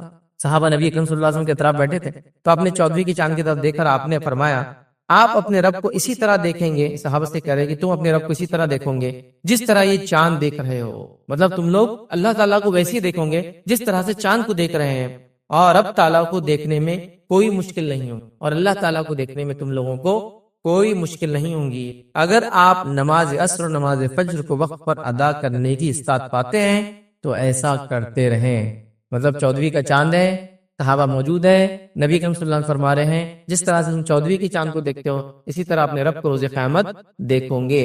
اور اس کے لیے جو چیز کرنا ہے وہ ایک بات بھی اس کے اندر آ رہی ہے، کہا اگر نماز عصر نماز فجر کو وقت پر ادا کرنے کی استطاعت پاتے ہو تو ایسا کرتے رہنا. دیدار الہی کی بات ہو رہی ہے اور عصر اور فجر کی بات کی جا رہی ہے. اس سے علماء لکھتے ہیں کہ عصر اور فجر کی نماز جو پڑھے گا ریگولرلی وہ دیدار الہی کرے گا، یا ایک سبب ہے یہ دیدار الہی کا. آپ کو یہ کہیں گے باقی 3 نمازوں کا کیا؟ 5 ہے نا ٹوٹل نماز. دیکھیے جو ان 2 کی پابندی کر لے باقی 3 ان کے لیے آسان ہے، جو ان 2 کی پابندی نہیں کر پائے باقی 3 بھی ان کے لیے مشکل ہو جاتا ہے. یہ ایک دم بالکل عام بات، کیونکہ ایسی نمازیں یاد رکھیے بڑی مشقت ہوتی ہے. فجر کی نماز آدمی رات میں سویا ہے، اٹھنا دل نہیں بولتا. عصر کی نماز عموماً لوگ دوپہر میں آرام کرتے ہیں، اس کا جانا جان پہ آتا ہے. اس لیے ان 2 نمازوں کا خاص طور سے تذکرہ کیا گیا. اور عصر کی نماز کے تعلق سے بہت ساری باتیں آتی ہیں، اس طرح فجر کے تعلق سے بہت ساری باتیں آتی ہیں. عصر کو صلاۃ وسطیٰ کا بیچ کی نماز کی پابندی قرآن نے حکم دیا کرو. تو لہٰذا اس سے علماء لکھتے ہیں کہ ان 2 نمازوں کی پابندی کرنے والا اللہ کا دیدار کرے. تو اللہ کا دیدار تم کرو گے کیسے کرو گے؟ جیسے 14ویں کی چاند کو دیکھتے ہو، اس میں کوئی تکلیف و مشقت نہیں، تو ویسے ہی تم اللہ رب العزت کا بھی دیدار کرو گے. نبی اکرم صلی اللہ علیہ وسلم نے اس بات کو واضح اس روایت کے اندر کر دیا تھا. اب ایک بات یاد رکھی وہ آتی ہے جو لوگ دلائل کے طور پہ پیش بھی کرتے ہیں، اس بات کو یاد رکھیں اہل سنت والجماعت میں سے نہیں لیکن دیگر لوگ بھی کرتے ہیں. کبھی کنفیوژن ہوتا ہے قرآن کو جب ہم پڑھتے ہیں تو دیکھیں قرآن کی آیت ہے جو سورہ انعام سورہ نمبر 6 سورہ نمبر 6 آیت نمبر 103 103 اللہ فرماتا اور کہتا ہے لا تدرک الابصار وهو يدرك الابصار وهو اللطيف الخبير. یہ آیت یاد رکھیے بہت سے لوگ پیش بھی کرتے ہیں جو قرآن کو یا سنت کو ایک ساتھ نہیں سمجھتے ہیں، منمانی کر کے سمجھنے کی کوشش کرتے ہیں، تو وہ لوگ یہ آیت پیش کرتے ہیں کہ اللہ فرماتا لا تدرک الابصار. کیا ہے اس کا ترجمہ؟ اسے نگاہیں نہیں پاتی اور وہ سب کو نگاہوں کو پاتا ہے. مطلب اللہ کو کوئی نہیں دیکھ سکتا اور وہ سب کو دیکھ رہا ہے، یہ اس کا عام ترجمہ ہے. تو وہ لوگ لا کے اس کو پیش کرتے ہیں، لیکن یاد رکھیے یہاں جو بات ہو رہی ہے یہ بات بالکل درست ہے کہ اللہ کا ادراک کوئی نہیں کر سکتا، اور ہم اللہ کے دیدار کی بات کر رہے ہیں. دیدار مطلب دیکھنا، ادراک مطلب گھیرنا. مطلب کیا ہوا؟ جو ہم بات کریں کہ اللہ کا دیدار ہم کریں گے کیسے؟ جیسے 14ویں کی چاند کو کرتے ہو، ٹھیک ہے، تو 14ویں کی چاند کو ہم دیکھ سکتے ہیں، دیدار کر سکتے ہیں، اس کا ادراک کر سکتے ہیں، اس کو گھیر سکتے نہیں. چاند کتنا بڑا ہے آپ کو بتائے، ادراک میں کتنا بڑا ہے وہ آئیں گا، کتنا چوڑا ہے، لیکن ہم وہ سب نہیں دیکھ سکتے. خالی کیا کر سکتے؟ اس کو یہاں سے زمین پہ سے دیکھ سکتے ہیں، دکھتا تو ہے نا، ادراک نہیں کر سکتے اس کا گھیراؤ کتنا بڑا. چاند بہت بڑا ہے، ہم کو تو بالکل اتنا چھوٹا دکھتا ہے، یاد رکھیے، ٹھیک ہے. تو لہٰذا یہاں جو ہم بات کر رہے یاد رکھیے وہ دیدار کی ہے. پرانی آیت بھی جو بات کری کہ اس کو ادراک کوئی نہیں کر سکتا اور وہ سب کو ادراک کرتا ہے، تو یہ بات بالکل درست ہے. دنیا میں بھی درست ہے کہ اللہ کو ادراک نہیں کر سکتا، اور آخرت میں بھی درست ہے اللہ کا ادراک کوئی نہیں کر سکتا ہے. لیکن دنیا میں اللہ کا دیدار کوئی نہیں کر سکتا، لیکن آخرت میں دیدار کریں گے. ادراک نہ دنیا میں ہوگا نہ آخرت میں ہوگا، لیکن دیدار دنیا میں نہیں ہوگا، مومنوں کو آخرت میں ہوگا، صرف یاد رکھیں. تو یہ آیت کو اس معنی میں لے. پھر آگے اللہ وہو اللطیف الخبیر، اور وہ نہایت باریک ہے اور خبر رکھنے والا ہے. تو لہٰذا اگر کوئی یہ دلیل دے کہ بھائی اس سے تو پتہ چل رہا ہے ادراک نہیں ہوگا، تو ہاں ہم بھی بولتے ادراک نہیں ہوگا، کوئی نظر اس کا ادراک نہیں کر سکتی، وہ ساری نظروں کا ادراک کر سکتا ہے لیکن اس کو دیکھ سکیں گے آخرت میں، ادراک تو نہیں کر سکتے. سورج ہے، ایک روایت میں اللہ کے فرمائے کہ جیسے تم سورج کو دیکھ سکتے ہو دن میں، کوئی تکلیف ہوتی ہے؟ سورج کو دیکھ سکتے آپ لیکن زیادہ دیر تک نہیں، چاند کو زیادہ دیر تک دیکھ سکتے، لیکن کیا سورج کا ادراک کر سکتے؟ اف کتنا بڑا ہے وہ، ہماری دنیا سے کتنا بڑا ہے، کئی ہزاروں دنیا میں سما سکتی ہے نا، تو ہم دیکھ سکتے لیکن ادراک نہیں کر سکتے. تو لہٰذا یہاں ادراک کی بات ہو رہی ہے. اور ہم بات کریں دیدار کی، تو دیدار تو آخرت میں ہوگا لیکن ادراک تو وہاں بھی نہیں کر پائیں گے، ہے نا. جیسے چاند کو ہم یہاں سے دیکھ سکتے ہیں کتنا بڑا ہے، کتنا چوڑا ہے، حقیقی روشنی ہو تو اس پہ جا کے پتہ چلیں گے، وہ کبھی نہیں کر سکتے، ٹھیک ہے. تو اس بات کو بھی ہم کو سمجھنے کی ضرورت ہے. تو کوئی اگر یہ دلیل دے تو اس کو ہم اس طرح سے سمجھتے ہیں، یاد رکھیں. اس طرح صحیح بخاری کی روایت ہے، اس میں اللہ کے رسول صلی اللہ علیہ وسلم نے دیدار کے بارے میں بیان کیا، فرمایا آپ اپنے رب کو جو ہے روبرو دیکھو گے. صحابہ سے کہا کہ تم اپنے رب کو روبرو سمجھتا ہے. اور روبرو کی جب بات آتی ہے یاد رکھیے تو آمنے سامنے ہونا ضروری ہوتا ہے، اور آمنے سامنے روبرو اس کو بولتے ہیں جو دکھتا ہے، ورنہ کیا بولتے ہیں؟ پردہ پوش، پردے کے پیچھے سے. روبرو کب بولیں گے؟ جب میں آپ کو دیکھ سکتا ہوں اور آپ مجھے دیکھ سکتے ہو. جیسے کسی نے پوچھا آپ فلاں جگہ گئے تھے کہاں, انہوں نے بات کی کہ آپ سے روبرو کی, آپ بولے کہ نہیں وہ تو پردے کے عالم میں تھے, نہیں دیوار کے واسطے کیے, نہیں فون پہ کیے, نہیں میسج بھیجے تھے. تو روبرو کا معنی تھا سامنے. تو یہ اللہ کے فرمان بخاری میں تم روبرو ہوں گے, اور روبرو میں دیکھنے کا معاملہ ہوتا ہے, یاد رکھیں. اسی طرح یاد رکھیے ایک اور دلیل جو ہمیں ملتی ہے کہ اللہ رب العزت کا ہم دیدار کریں گے, یاد رکھیے وہ اس طرح سے, یاد رکھیے جو ابو ہریرہ اس کو روایت کرتے رضی اللہ عنہ, اور صحیح بخاری کی روایت. آپ نے فرمایا کہا کہ صحابہ نے عرض کیا, اے اللہ کے رسول کیا روز قیامت ہم اللہ تعالیٰ کو دیکھیں گے؟ اب ظاہر سی بات ہے صحابہ کے سوال جو دیکھیں گے کس معنی میں ہوں گا؟ دل کی آنکھوں سے دیکھیں گے, محسوس کریں گے. دیکھیں گے سے مراد یہ ہے کہ محسوس تو یہاں بھی کریں نا اللہ کی خشیت, ڈر وغیرہ سب, لیکن دیکھیں گے کیا ہم دیکھیں گے؟ فرمایا اگر مطلع صاف ہو تو کیا آپ سورج کو دیکھ سکتے ہیں؟ مطلب اگر ابد نہ ہو تو کیا تم لوگ سورج کو دیکھ سکتے ہو اور اس میں کوئی دقت محسوس کرتے ہو؟ صحابہ نے عرض کیا نہیں. پھر نبی اکرم صلی اللہ علیہ وسلم نے فرمایا کہ اگر مطلع صاف ہو, مطلب بادل وغیرہ نہ ہو آسمان میں, تو کیا تم 14ویں کی رات میں چاند کو دیکھ سکتے ہو؟ صحابہ نے کہا بغیر مشقت. ہاں بالکل ہم دیکھ سکتے ہیں, بغیر مشقت دیکھ سکتے ہیں. تو رسول اکرم صلی اللہ علیہ وسلم نے فرمایا کہ آپ اللہ کو بھی روز قیامت اسی طرح دیکھو گے, تو تم لوگ اللہ تعالیٰ کو بھی روز قیامت اسی طرح دیکھو گے. ادراک نہیں کر پائیں گے لیکن دیدار ہوں گا, یاد رکھیے. اور اللہ کا دیدار یہ سب سے بڑی دلیل ہے. اب آئیے اللہ کے دیدار کے تعلق سے یہ برق ہے. چھوٹا سا واقعہ سناتا ہوں امام احمد بن حنبل رحمہ اللہ کے زمانے میں, کیونکہ ان کے زمانے میں تو یہ فتنہ بڑا عام ہو گیا تھا کہ اللہ کا دیدار نہیں ہوگا. تو ایک شخص کے تعلق سے آپ کو بتایا گیا کہ وہ یہ کہتا ہے کہ قیامت کے دن اللہ کا دیدار نہیں ہوگا. دنیا میں تو نہیں ہوگا, یہ بات تو ہے, لیکن قیامت دن بھی نہیں ہوگا. تو امام احمد بن حنبل اس کو جواب دیتے اور کہتے ہیں جو قیامت کے اللہ کے دیدار کا منکر ہو, وہ چاہے کوئی بھی ہو, پکا کافر ہے. جو شخص اللہ کے دیدار کا دنیا میں منکر ہے, کیا فرمانا, چاہے کوئی بھی ہو. کیونکہ اس زمانے میں کیا ہوتا تھا معلوم ہے آپ کو, خلافت کے لیول تک لوگ بگڑ چکے تھے, اور خاص طور سے جو ہے معتزلہ فرقہ بالکل طاقت میں آ چکا تھا, بلکہ وہ اب حکومت میں آ چکے تھے, یاد رکھیں. اور امام احمد بن حنبل میں بڑے ظلم ڈھائے, انہوں نے بڑے ظلم ڈھائے. اتنا کی روایتوں میں آتا ہے کہ آپ کو قید میں ڈال دیا گیا اور پبلکلی اتنے کوڑے مارے جاتے لا کر. آخر میں لیکن پبلک پریشر آیا, لوگوں نے دیکھا اور برداشت نہیں کر پائے, تھوڑی آواز اٹھا لی, عوام کہیں باغی نہ ہو جائے, تو بہرحال آپ کو چھوڑ دیا گیا, لیکن آپ پہ کڑی نظر رکھی جاتی تھی, جیسے اس سے پہلے امام شافعی کے ساتھ کیا گیا تھا, انہی کی دور میں, ابتدائی دور میں ان کی زندگی کی, جب وہ امام شافعی کے خلاف بھی ایسی کمپلینس ڈالے انہوں نے, لیکن ابھی وہ حکومت میں سیاست کے لیول پہ آ چکے تھے, لیکن خلافت کے لیول پر نہیں تھے, لیکن اب تو خلیفہ ہو چکے تھے. تو آپ کیا فرما رہے ہیں, جو قیامت کے دن اللہ کے دیدار کا منکر ہو, چاہے کوئی بھی ہو, کوئی بھی ہو سکتا ہے, وہ پکا کافر ہے. پھر آگے کہتے ہیں اس پر اللہ کی لعنت اور غضب ہے. پھر آگے فرماتے ہیں کہ اللہ نے یہ نہیں فرمایا, کہ اللہ نے یہ نہیں فرمایا, کیا فرمایا, جو ہم نے ابھی بھرا سورہ قیامہ کی آیت دیکھیں, اس کا ترجمہ ہے اس روز کچھ چہرے تر و تازہ ہوں گے اور رونق دار ہوں گے, اپنے رب کی طرف دیکھ رہے ہوں گے. کہا یہ نہیں دیکھا قرآن کہتا. پھر آگے فرمایا اور اللہ تعالیٰ خبردار ہو جاؤ کہ اللہ تعالیٰ کی یہ بات تم نے نہیں سنی. کون سی بات؟ قیامت کے دن یہ لوگ دیدار الہی سے محروم کر دی جائیں گے. اور یہ کس کے تعلق سے بات ہے, ہم دیدار الہی سے محروم کر دی جائیں گے, یہ کافروں کے تعلق سے بات ہے, یاد رکھیں, کافر دیدار الہی سے محروم کر دی جائیں گے. اور یہ آیت ہے قرآن کی سورہ مطففین سورہ نمبر 83 اور اس کی آیت نمبر 15 ہے, جس میں جو آیت اس طرح سے کلا انہم عن ربہم یومئذ لمحجوبون, اللہ فرماتا اور کہتا ہے کہ خبردار روز قیامت یہ لوگ دیدار الہی سے محروم کر دیے جائیں گے. آپ نے فرمایا جو شخص یہ کہے کہ اللہ کا دیدار قیامت دن نہیں ہوگا, وہ سب سے پہلے تو کافر ہے. پھر فرمایا اللہ کی لعنت اس پہ ہو, اللہ کا غضب اس پہ ہو. کیا اس نے یہ نہیں پڑھا کہ اللہ کو وہ لوگ دیکھیں گے, مومن لوگ؟ اور کیا اس نے یہ نہیں پڑھا کہ کافر اللہ کا دیدار نہیں کر پائیں گے؟ قرآن کی آیت. تو کافر اللہ کا دیدار نہیں کریں گے, مومن اللہ کا دیدار کریں گے.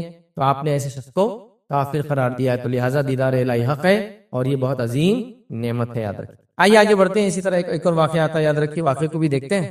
ایک گروہ کہا کرتا تھا کہ فرمان باری تعالیٰ, مطلب اللہ تعالیٰ کا جو حکم ہے, جو ہم نے ابھی دیکھا کہ کچھ روز اس دن کرو تازہ ہوں گے, اپنے رب کی طرف دیکھ رہے ہوں گے, اس کے بارے میں وہ کہتے تھے اپنے رب کی طرف دیکھ رہے ہوں گے, یہ صرف جو ہے ثواب مراد ہے. ثواب مراد ہے مطلب وہ ان کو اجر ملے گا اس کا, دیکھ رہے ہوں گے کہ ہاں یہ مراد ہے. میں نے امام مالک رحمۃ اللہ علیہ کو فرماتے ہوئے سنا. اب یہ کہہ رہے کچھ لوگوں کا یہ عقیدہ, لیکن امام مالک کیا کہتے تھے وہ ریپیٹ کرے. امام مالک کو یہ فرماتے ہوئے سنا کہ یہ جھوٹ اللہ کے اس فرمان کا کیا جواب دیں گے. مطلب یہ جو جھوٹے لوگ ہیں وہ اللہ کے اس فرمان کا کیا جواب دیں گے. کون سا فرمان؟ سورہ مطففین سورہ نمبر 83 آیت نمبر 15, 83 کا 15. کون سی آیت ہے؟ وہی خبردار قیامت کے دن یہ لوگ دیدار الہی سے محروم کر دیے جائیں گے. تو جب امام مالک کے پاس یہ بات پہنچی کہ کچھ لوگ یہ کہتے ہیں کہ دیدار الہی روز قیامت نہیں ہوگا, تو امام مالک کہہ رہے ہیں کہ وہ لوگ جھوٹے ہیں. اور اس کا کیا جواب دیں گے جس آیت میں اللہ فرما رہا ہے قیامت دن کافر اللہ کو نہیں دیکھ پائیں گے. جب کافر اللہ کو نہیں دیکھ پائیں گے تو اس کا الٹ کیا ہوگا؟ مومن اللہ کو دیکھ پائیں. ٹھیک ہے، تو آپ نے بھی یہ دلیل رکھی، اور یہ وہی دلیل ہے جو امام احمد بن حنبل نے بھی یاد رکھی اپنے دور میں رکھی. تو اہل سنت والجماعت میں اس مسئلے میں کوئی اختلاف نہیں ہے کہ اللہ کا دیدار روز قیامت مومن کرنے والے ہیں، اور ہمیں بھی یہی عقیدہ رکھنا چاہیے. اس کے برعکس کسی قسم کا عقیدے میں فسق اور فجور اور گڑبڑ ہم نے نہیں کرنا چاہیے. اس معاملے میں محتاط اور احتیاط کرنا چاہیے. تو یہ ہمارا فرسٹ پارٹ تھا کہ دیدار الہی برحق ہے. اب آئیے سیکنڈ پارٹ کی طرف بڑھتے ہیں. اللہ کا دیدار ہم دنیا میں کیوں نہیں کر سکتے؟ کہ کیا وجوہات ہے کہ اللہ کا دیدار ہم دنیا میں نہیں کر سکتے؟ ٹھیک ہے، تو اس کے تعلق سے کچھ باتیں دیکھتے ہیں کہ ہم دنیا میں اللہ کا دیدار کیوں نہیں کر سکتے. یاد رکھیں، دیکھیے دنیا میں اللہ کا دیدار سیدھے دیکھنا جس طرح سے قیامت دن دیکھیں گے شخصی طور سے، یہ ممکن نہیں. لیکن اگر مانوی طور سے خواب کے اعتبار سے لیا جائے تو ایک الگ بات ہے. جیسے اللہ کے رسول صلی اللہ علیہ وسلم کی وہی حدیث بڑی مشہور ہے، تم اللہ کی عبادت ایسے کرو جیسے کہ اللہ کو دیکھ رہے ہو، ہے نا، احسان اس کو بولتے ہیں. وہ حدیث جبرائیل ایمان، اسلام اور احسان جس میں ہے. اور اگر ایسا نہیں سمجھتے ہو، مطلب ایسا نہیں کر سکتے ہو، تو یہ جان لو اللہ تمہیں دیکھ رہا ہے. تو یہ مانوی طور سے ہوا، مطلب ایسی خالص عبادت اللہ کے لیے کہ اللہ کو میں دیکھ رہا ہوں جیسے، ورنہ یہ جان لے کہ اللہ میں دیکھ رہا ہے، یہ ہو گیا. خواب کی طور پہ ہو سکتا ہے.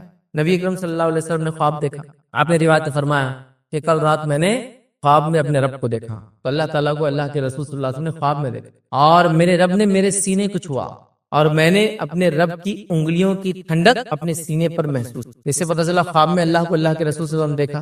تو خواب کا معاملہ ہو، دنیا میں نہیں دیکھ سکتا کوئی. دوسرا پتہ چلا کہ اللہ رب العزت کے انگلیاں ہیں، اور اس کی ٹھنڈک جو ہے اللہ کے رسول فرمایا میں نے اپنے سینے پر جب اور اپنے ہاتھ رکھا تو میں نے اس کو محسوس کی. لیکن کیا ہمارے ایسی 5 انگلیاں ہیں؟ ہم نہیں جانتے. حدیث میں یہ بات تو ہے کہ اللہ تعالیٰ کو 2 ہاتھ ہیں، دونوں ہاتھ لیکن سیدھے ہیں. کیسے؟ ہم نہیں جانتے. قرآن میں خود اللہ نے فرمایا کہ اے شیطان، تو نے آدم کے سامنے سجدہ کیوں نہیں کیا جس کو میں نے اپنے دونوں ہاتھ سے بنایا؟ تو اللہ کو 2 ہاتھ ہیں.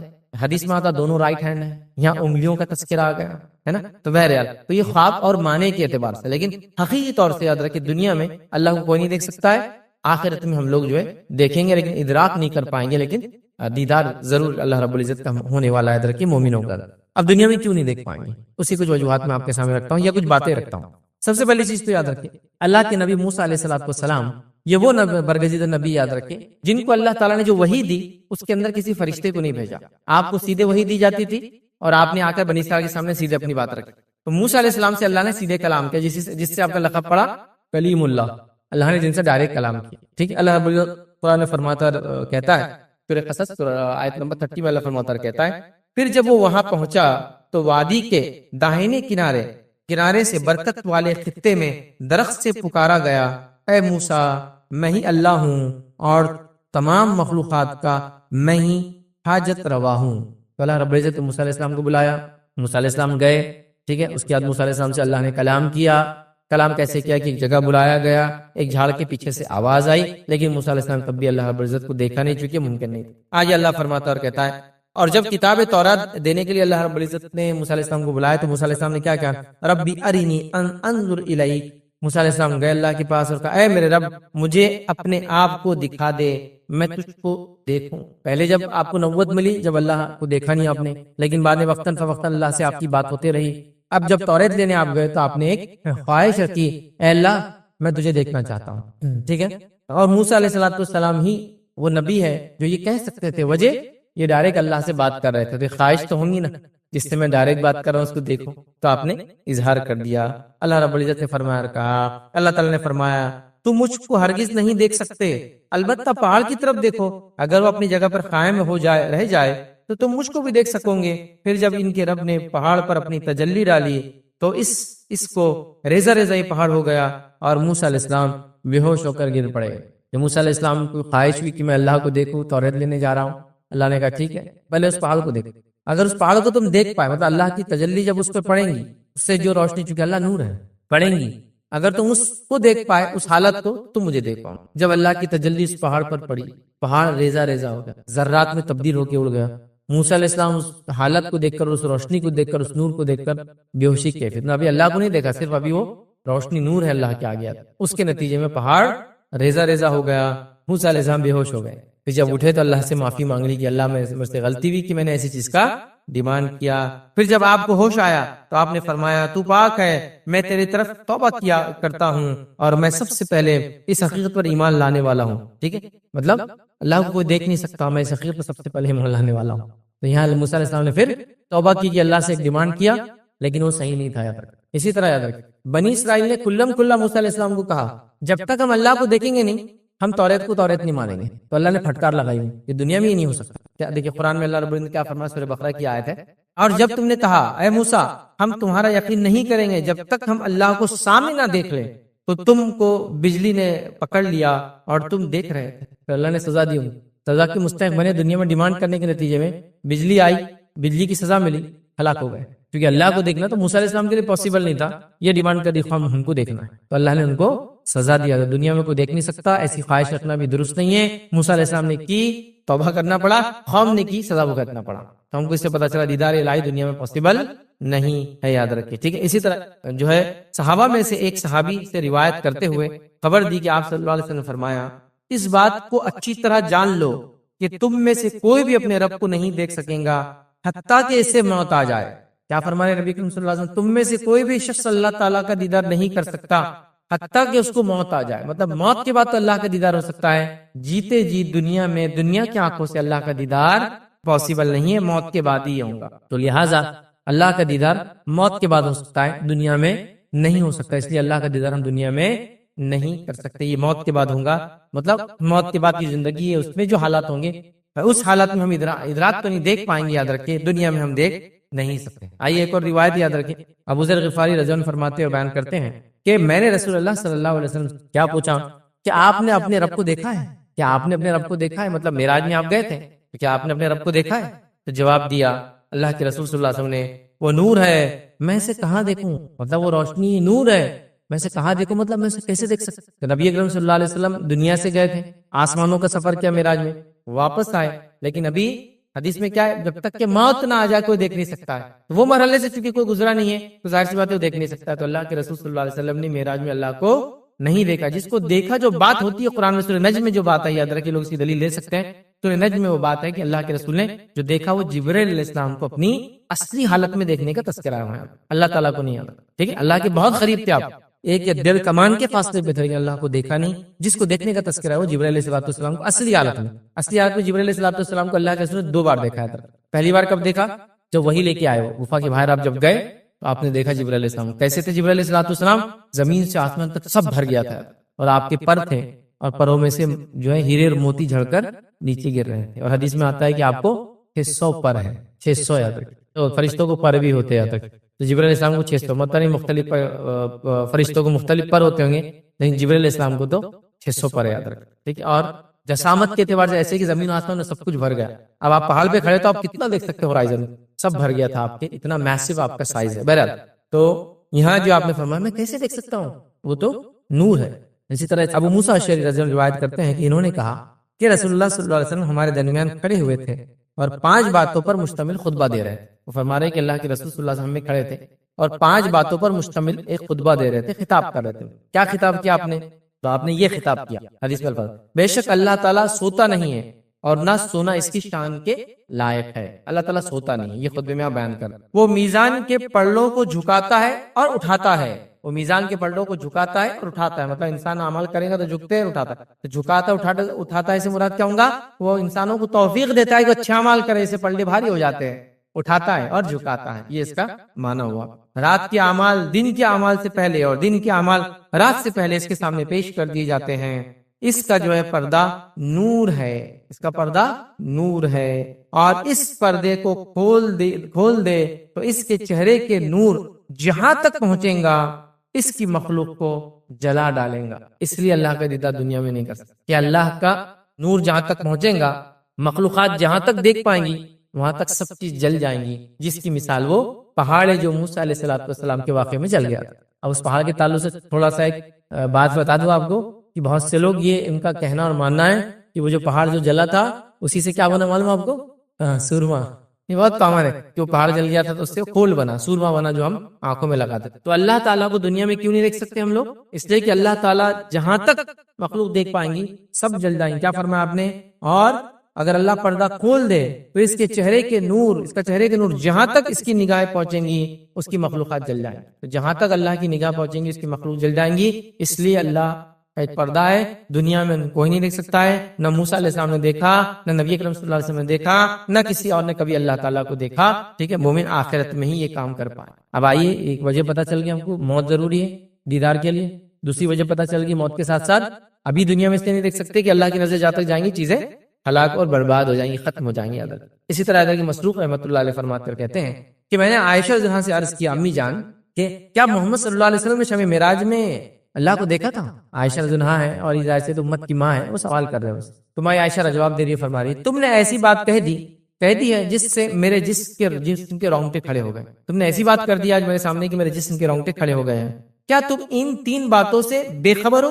جو شخص بھی تم سے یہ 3 باتیں بیان کرے وہ جھوٹا ہے۔ خیر وہ 3 باتیں نہیں، ہم ایک بات ہمارا جو اصل وہ لیں گے، اور وہی ہے کہ جو شخص یہ کہے کہ محمد صلی اللہ علیہ وسلم نے اپنے رب کو دیکھا معراج میں، وہ جھوٹا ہے۔ کون فرما رہا ہے؟ ماں عائشہ فرما رہی ہے۔ کون ہے یہ؟ نبی اکرم صلی اللہ علیہ وسلم بیوی ہے، اور بیوی سے تو ہسبینڈ شوہر اپنا کوئی راز نہیں چھپاتا۔ مطلب اتنی بڑی چیز اگر دیکھی ہوں گی تو بیان کر دی جائیں گی، چھپانے والی تو چیز نہیں ہے نا، یہ تو بتانے والی چیز ہے کہ اپنے رب کو میں نے دیکھا، عائشہ میں گیا تھا سفر میں، اور ایسے بہت سارے واقعات میں جس میں بتایا گیا اللہ تعالیٰ نے فلاں کیا، تم سے فلاں کیا، اللہ تم سے محبت کرتا ہے، اللہ تم کو فلاں کرتا ہے۔ جیسے کہ مائی خدیجہ کو نبی اکرم صلی اللہ علیہ وسلم نے فرمایا، جب آپ کے گھر میں اللہ کے رسول تشریف فرما تھے اور جبرائیل علیہ السلام آپ کے پاس آئے اور آ کر وحی دی، اس کے بعد جبرائیل علیہ السلام نے اللہ کے رسول کو کچھ باتیں کہی، اللہ کے رسول نے خدیجہ سے کہا، خدیجہ جبرائیل آئے ہیں اور وہ تم کو سلام کرتے ہیں، ٹھیک، اور ساتھ میں انہوں نے تمہارے لیے اللہ رب العزت کا سلام لے کر آئے۔ تو خدیجہ جو ہے وہ ہوگی ایک دم، اور خوش بھی ہوگی، ظاہر سی بات ہے، مطلب خوشی اور غم جیسا ہوتا ہے نا، رونا جس آدمی کے، ویسی ہوگی کیفیت۔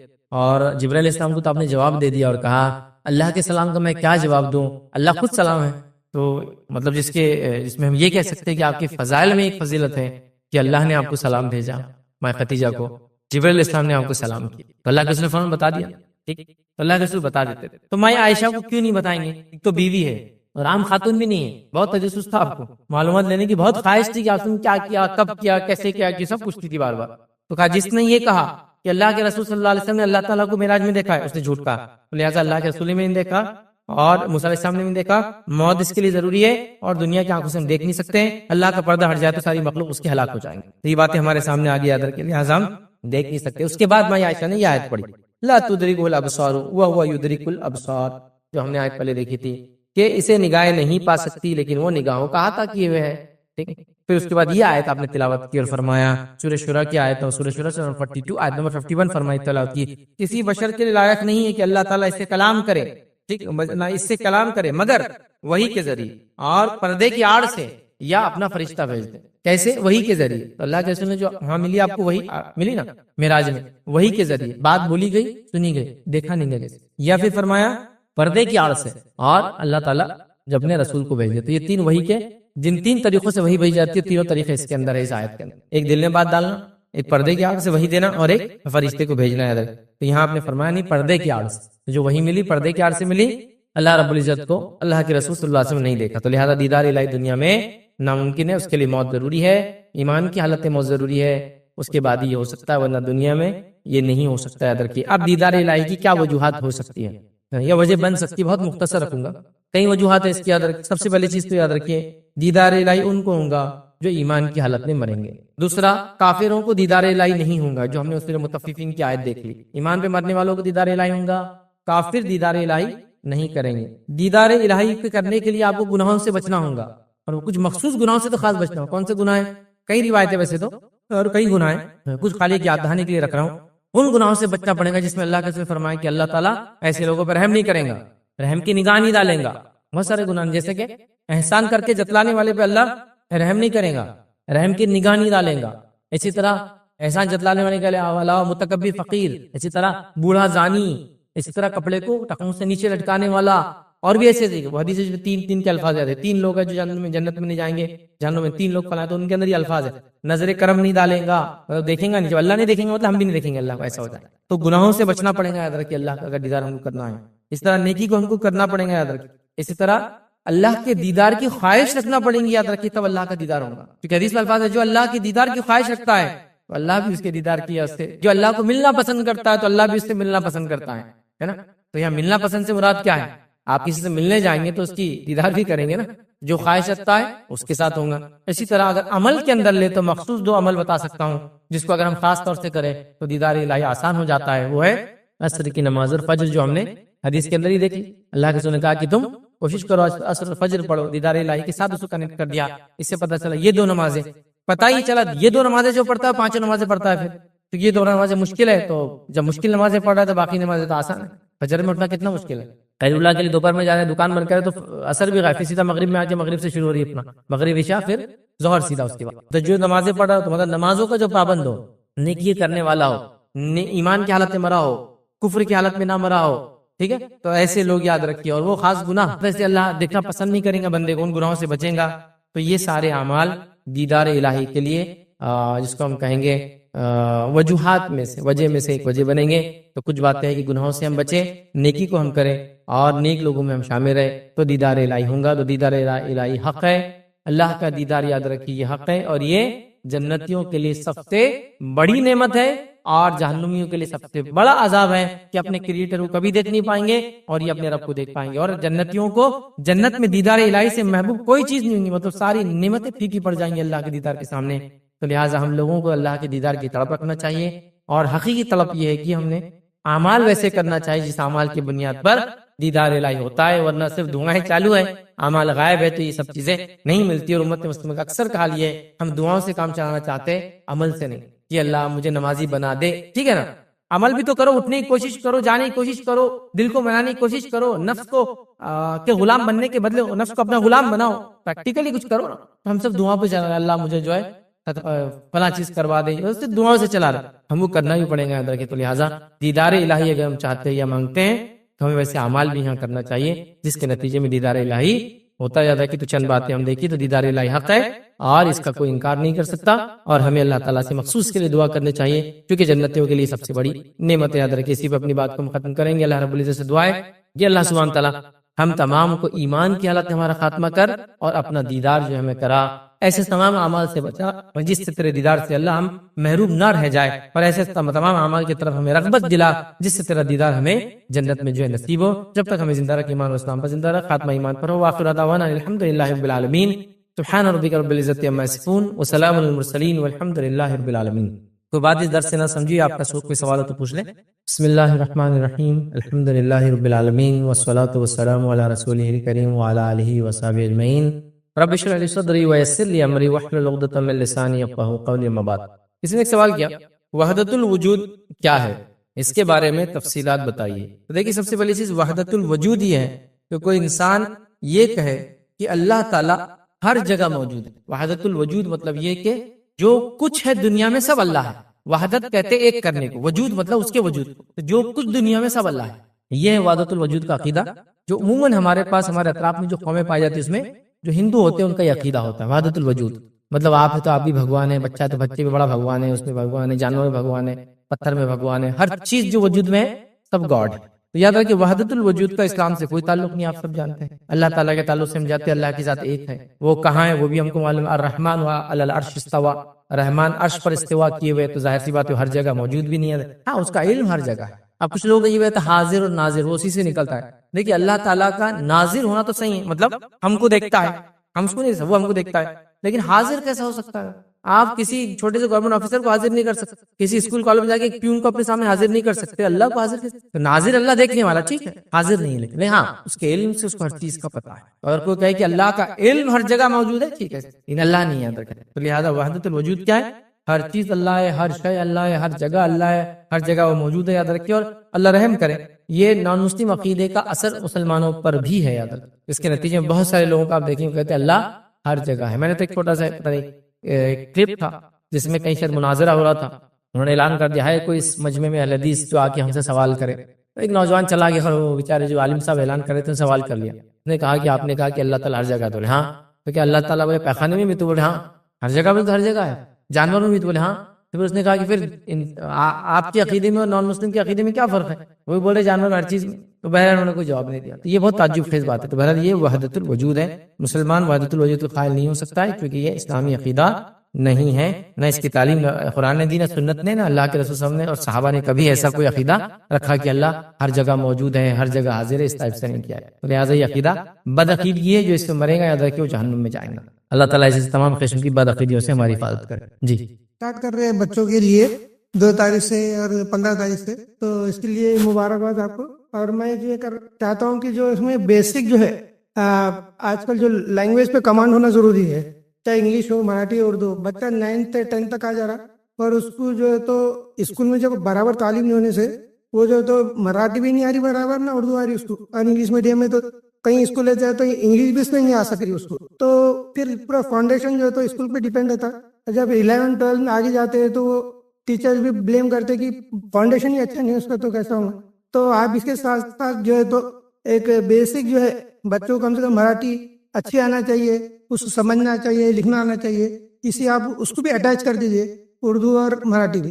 چلو میں نے سوال کیا کہ جو ہم لوگ انسٹیٹیوٹ کھول رہے ہیں تو اس میں بیسک لینگویج کا بھی کریں. تو دیکھیے میں لینگویج کے لیے ہم نے خاص طور سے اس میں پروویژن کیا ہے، ایک ٹیچر ہی اس میں اپوائنٹ کیا ہے جو لینگویج پڑھائیں گا. کیونکہ ظاہر سی بات ہے بچہ کوئی بھی اسٹریم سے آیا ہوا، ابھی انٹرویو کے لیے جا رہا ہے، جاب کے لیے اورینٹیڈ کورس کر رہے ہیں، تو انٹرویوز میں انگلش بہت ضروری ہے. تو ہم نے ایک لینگویج کو تو اس میں کور کرنے کی کوشش کی کہ انگلش ہم پڑھائیں گے. لیکن مسئلہ یہ ہے کہ بچے اس پہ دھیان نہیں دیتے. دیکھیے آپ کتنا بھی آپ میں علم ہو، لیکن جب تک آپ ایکسپریس نہیں کر پائیں گے، چلیے لکھ کر نہیں، لیکن کم از کم انٹرویوز میں تو کیا ہو رہا ہے، آپ کے پاس میں جاب کے لیے آ رہا ہوں تو آپ تو سوال کریں گے نا مجھ سے. اب سوال انگلش میں ہو رہا ہے، جواب آپ دے نہیں پائیں گے تو کیا ہوتا ہے، آپ کا کتنا بھی بڑا مشکل ہوتا ہے. ہاں کوئی وہ سائنسداں لیول کے انسان ہے تو لوگ اس کو پھر کاؤنٹ نہیں کرتے. ریسرچر ایک بہت بڑا تو لوگ بولتے ہیں خاموشی رہتا تو لوگ ان کے پیچھے رہتے ہیں. لیکن عام آدمی کا تو حال ایسا نہیں کہ اس کے پیچھے کمپنی پڑی رہیں گے نا، ایسا پاسبل نہیں ہوتا. تو لہٰذا ہم نے اس کو بھی کیا ہے. اور آپ نے جس طرف اشارہ کیا ہے کہ بچے مطلب اسکول میں پڑھ رہے لیکن پڑھتے نہیں ہیں، تو اس کو ہم لوگ جنرلی کہتے ہیں BMR بولتے ہیں ہم اس کو، بیسک میں روڑا. ٹھیک ہے، مطلب بنیاد میں روڑا رہتا ہے ان کے، وہ آگے کچھ کر ہی نہیں پاتے. مطلب basic science, basic math, basic education, مطلب لینگویج نہیں آتی. تو بہرحال اس کورس کے اندر ہم نے خاص وہ کیا ہے، بلکہ اتنا بھی پروویژن کیا کہ اگر کوئی بچہ خواہش مند ہے تو 3 مہینے کا انگلش کا کورس فری پڑھ سکتا ہے. بس انٹرویو کے لیے مطلب ریڈی کرنے کے لیے، انٹرویو ریڈی جس کو بولیں گے ہم بنانا چاہ رہے بچوں کو، تو لینگویج آنا ضروری. تو اردو ہم نے انگلش کا تو کر لیا ہے، دوسرے لینگویجز کے تعلق سے ہو سکتا ہے حالت بنے تو ہم انشاءاللہ اس کو بھی انٹروڈیوس کریں. بٹ یہ لینگویج کو تو ابھی انگلش کے طور پہ ہم نے اس میں کیا ہے. اور گزارش کروں گا جو پیرنٹس سن رہے ہیں، بچوں کو کچھ نہ ہو سکے تو کم سے کم ایک لینگویج میں تو مہارت حاصل کروائیے. نہ وہ اردو بول پاتا ہے دھڑکی، نہ انگلش کو بولنا آتی ہے، اور مراٹھی کا تو بہت برا حال ہے مسلمان بچوں کا. ٹھیک ہے، ریجنل لینگویج مراٹھی کا اس لیے کہہ رہا ہوں کہ دوسرے اسٹیٹس میں ایسا ایشو نہیں ہے. میں انڈیا میں کئی جگہ گھوما ہوں، آپ جائیں گے ساؤتھ انڈیا میں جائیں گے تو کوئی مسلم آپ کو نہیں ملے گا جو بولے گا مجھے تیلگو، ملیالم، کنڑ اور تمل نہیں آتی. وہ آپ سے بات کریں گے اور مولوی صاحب کیسے کیا ہے شروع ہو جائیں گا اس کی زبان میں، پھر آپ سے بات کریں گے پھر دوسری اپنی زبان. تو گویا اس کو اپنی ریجنل لینگویج بھی آتی ہے اور اردو بھی بولتا ہے. آپ کرناٹک میں جائیں گے تو آپ پریشان ہو جائیں گے. کرناٹک بہت ہلی اسٹیٹ ہے، معلوم پورا پہاڑی علاقہ ہے. اور پہاڑی علاقوں کی خصوصیت کیا ہوتی ہے، اسکیٹرڈ پاپولیشن ہوتی ہے، تھوڑی تھوڑی آبادیاں الگ الگ مقامات پہ رہتی ہے. اور جہاں بھی پہاڑی علاقے ہوتے ہیں ملٹیپل لینگویجز بولی جاتی ہیں، ہر درہ اپنی لینگویج ایجاد کرتا ہے. تو آپ کرناٹک جائیں گے تو اتنے ملٹیپل لینگویج ان کو پائیں گے کہ آپ بولیں گے اتنی زبانیں کیسے بول لیتے ہو. مطلب ابھی ادھر بات کر رہا تو آپ پوچھیں گے یہ تو کچھ الگ ہی دکھ رہا تھا، جیسے مراٹھی اور عربی دکھ رہی تھی تو بولیں گے نوائتی بول رہا تھا میں. ادھر بات کریں گے تو آپ بولیں گے اس میں بھی تھوڑا سنسکرت دکھ رہی تھی، تو بولیں گے میں کنڑ بات کر رہا. کنڑ میں سنسکرت کے بہت سارے ورڈز آتے ہیں. پیچھے کسی سے بات کریں گے آپ بولیں گے یہ کون سی زبان ہے، تو بولیں گے تورو بول رہا تھا میں. فلاں جگہ یہ کیا کر رہا تھا، بولیں گے بیری بول رہا تھا میں. اور ساؤتھ کرناٹک کے اگر لوگ ہیں تو ملیالم بھی بولتے ہیں. آپ اپنے سے اگر کوئی مینگلور گیا ہوں گا تو ایسا کوئی آپ نے شہر دنیا میں دیکھا ہوگا جہاں اتنی زبانیں ایک ساتھ لوگ بولتے ہیں. عربی بولنے والے لوگ ملیں گے ایک دم فلوئنٹلی، کنڑ بولنے والے لوگ فلوئنٹلی ملیں گے، بیری، تولو، اس کے بعد آپ کی نویتی اور ملیالم. اور خطبے بھی ہوتے ہیں، یہ مسجد میں ملیالم میں خطبہ چالو، اس میں بیری میں خطبہ، اس میں تولو میں خطبہ، اس میں اردو میں خطبہ، اس میں انگلش میں خطبہ. تو 5-7 زبانیں تو ایسے گھر میں ایسی چل رہی ہیں ان کی. کیونکہ جو سامان بیچنے لوگ پہاڑی علاقوں سے آتے ہیں وہ تولو بولتے ہیں، ان کو کنڑ برابر نہیں آتی. تو انہوں نے سبزی خریدنا ہے تو تولو سیکھے ہوئے. تو اتنی لینگویج تعجب ہوتا ماں اتنی زبانوں بچوں سے کوآرڈینیٹ کر ہی پڑے. تو یہ ہے. لیکن مہاراشٹر کا معاملہ تھوڑا الگ ہے. آپ گجرات بھی چلے جاؤ تو مسلمان گجراتی بولتا وہاں کا. آپ MP چلے جاؤ تو مسلمان ہندی بولیں گا. مطلب آپ ہندی سمجھتے ہیں نا، مطلب اردو والے نہیں کیسے اب جناب والا نہیں چلتا ہو، ہندی والا بالکل آپ دیکھیں گے وہ. ہاں جب مطلب درس تدریس خطبہ ہے تو اردو میں رہے گا، لیکن ہندی بولتے ہیں، بہت بہت اچھی ہندی بولتے ہیں. آپ اڑیسہ چل جائیے اڑیا بولتے ہیں مسلمان وہاں. آسام چل جائیے آسامیز بولتے ہیں. بنگال چل جائیے بنگالی بولتے ہیں. یہ مسئلہ صرف یہاں کا ہے. راجستھان چل جائیے تو مارواڑی بولیں گے. راجستھانی مسلمان آپ دیکھیے اکثر مارواڑی بولیں گے، یا وہاں کی جو بھی زبان ہے.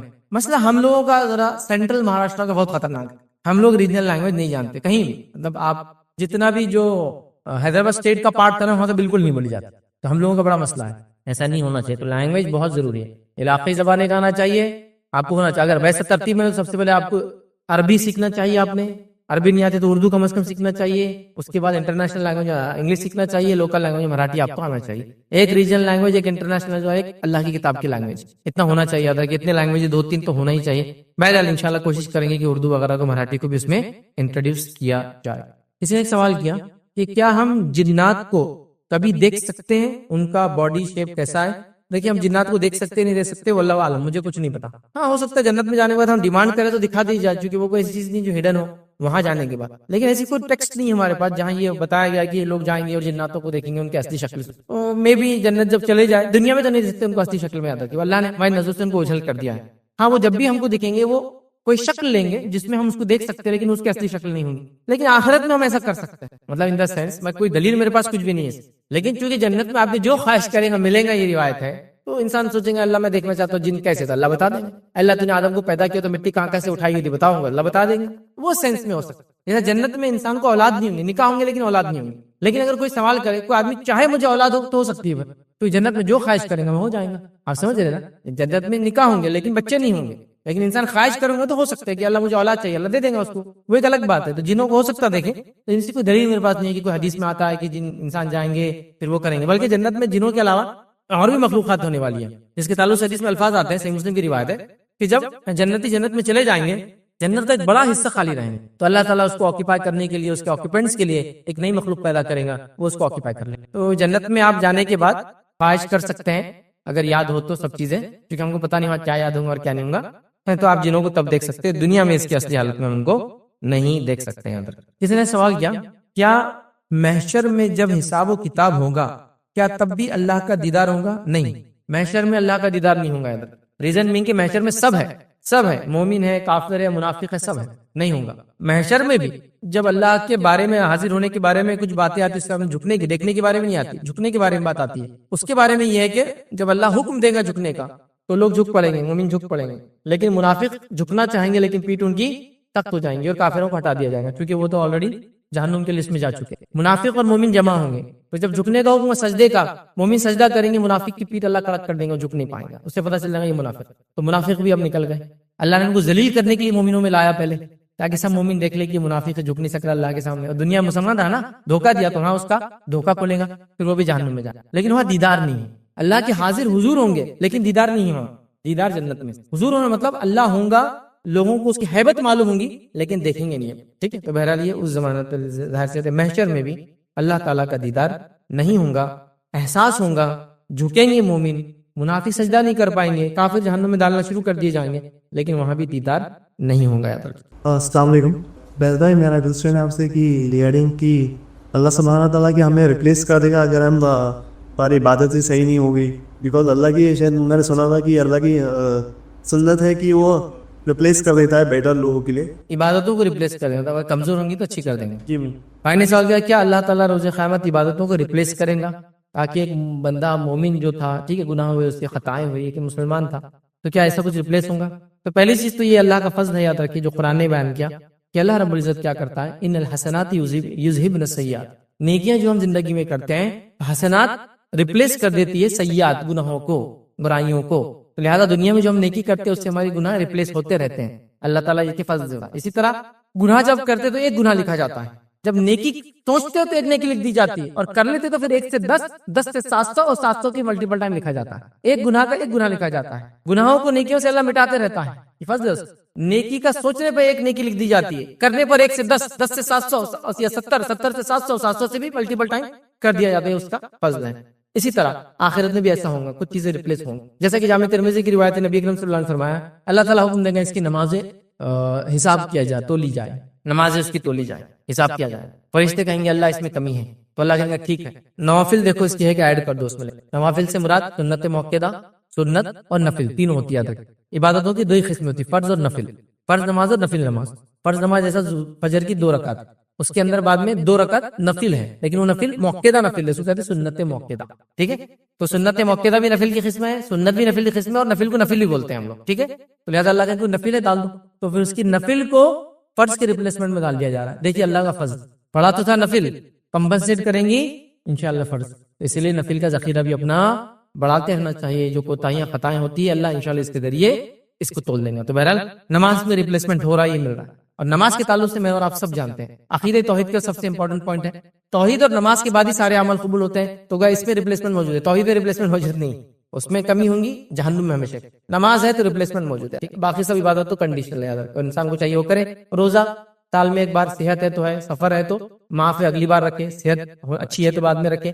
صحت کبھی اچھی نہیں ہوئی, جیسا ڈائبٹی کے بیچارہ روزہ رکھ ہی نہیں سکتا, ایسی بیماری کی بوڑھا ہو چکا ہے تو پھر پورے معاف ہے, خالی فدیہ دیتے رہے, اس کے بدلے نا ایک مسکین کو کھانا کھلانا. تو اللہ تعالیٰ نے کھانے سے ریپلیس کر دیا روزے کو جو چھوٹ گئے ہمارے, ہے نا. اسی طرح بہت ساری بات ایسے, تو کچھ چیزوں کا ریپلیسمنٹ ہے, کچھ کا نہیں ہے. تو نماز اور روزے کے تعلق سے کچھ باتیں بتا دی, حتیٰ کہ ہمارے وارثین بھی ہمارے روزے رکھ سکتے ہیں. جیسا کہ میرا کوئی وارث تھا, اس کے فرض روزے اور کچھ منت کے روزے باقی تھے, مجھے پتا تھا انتقال ہو گیا, میں رکھ سکتا ہوں.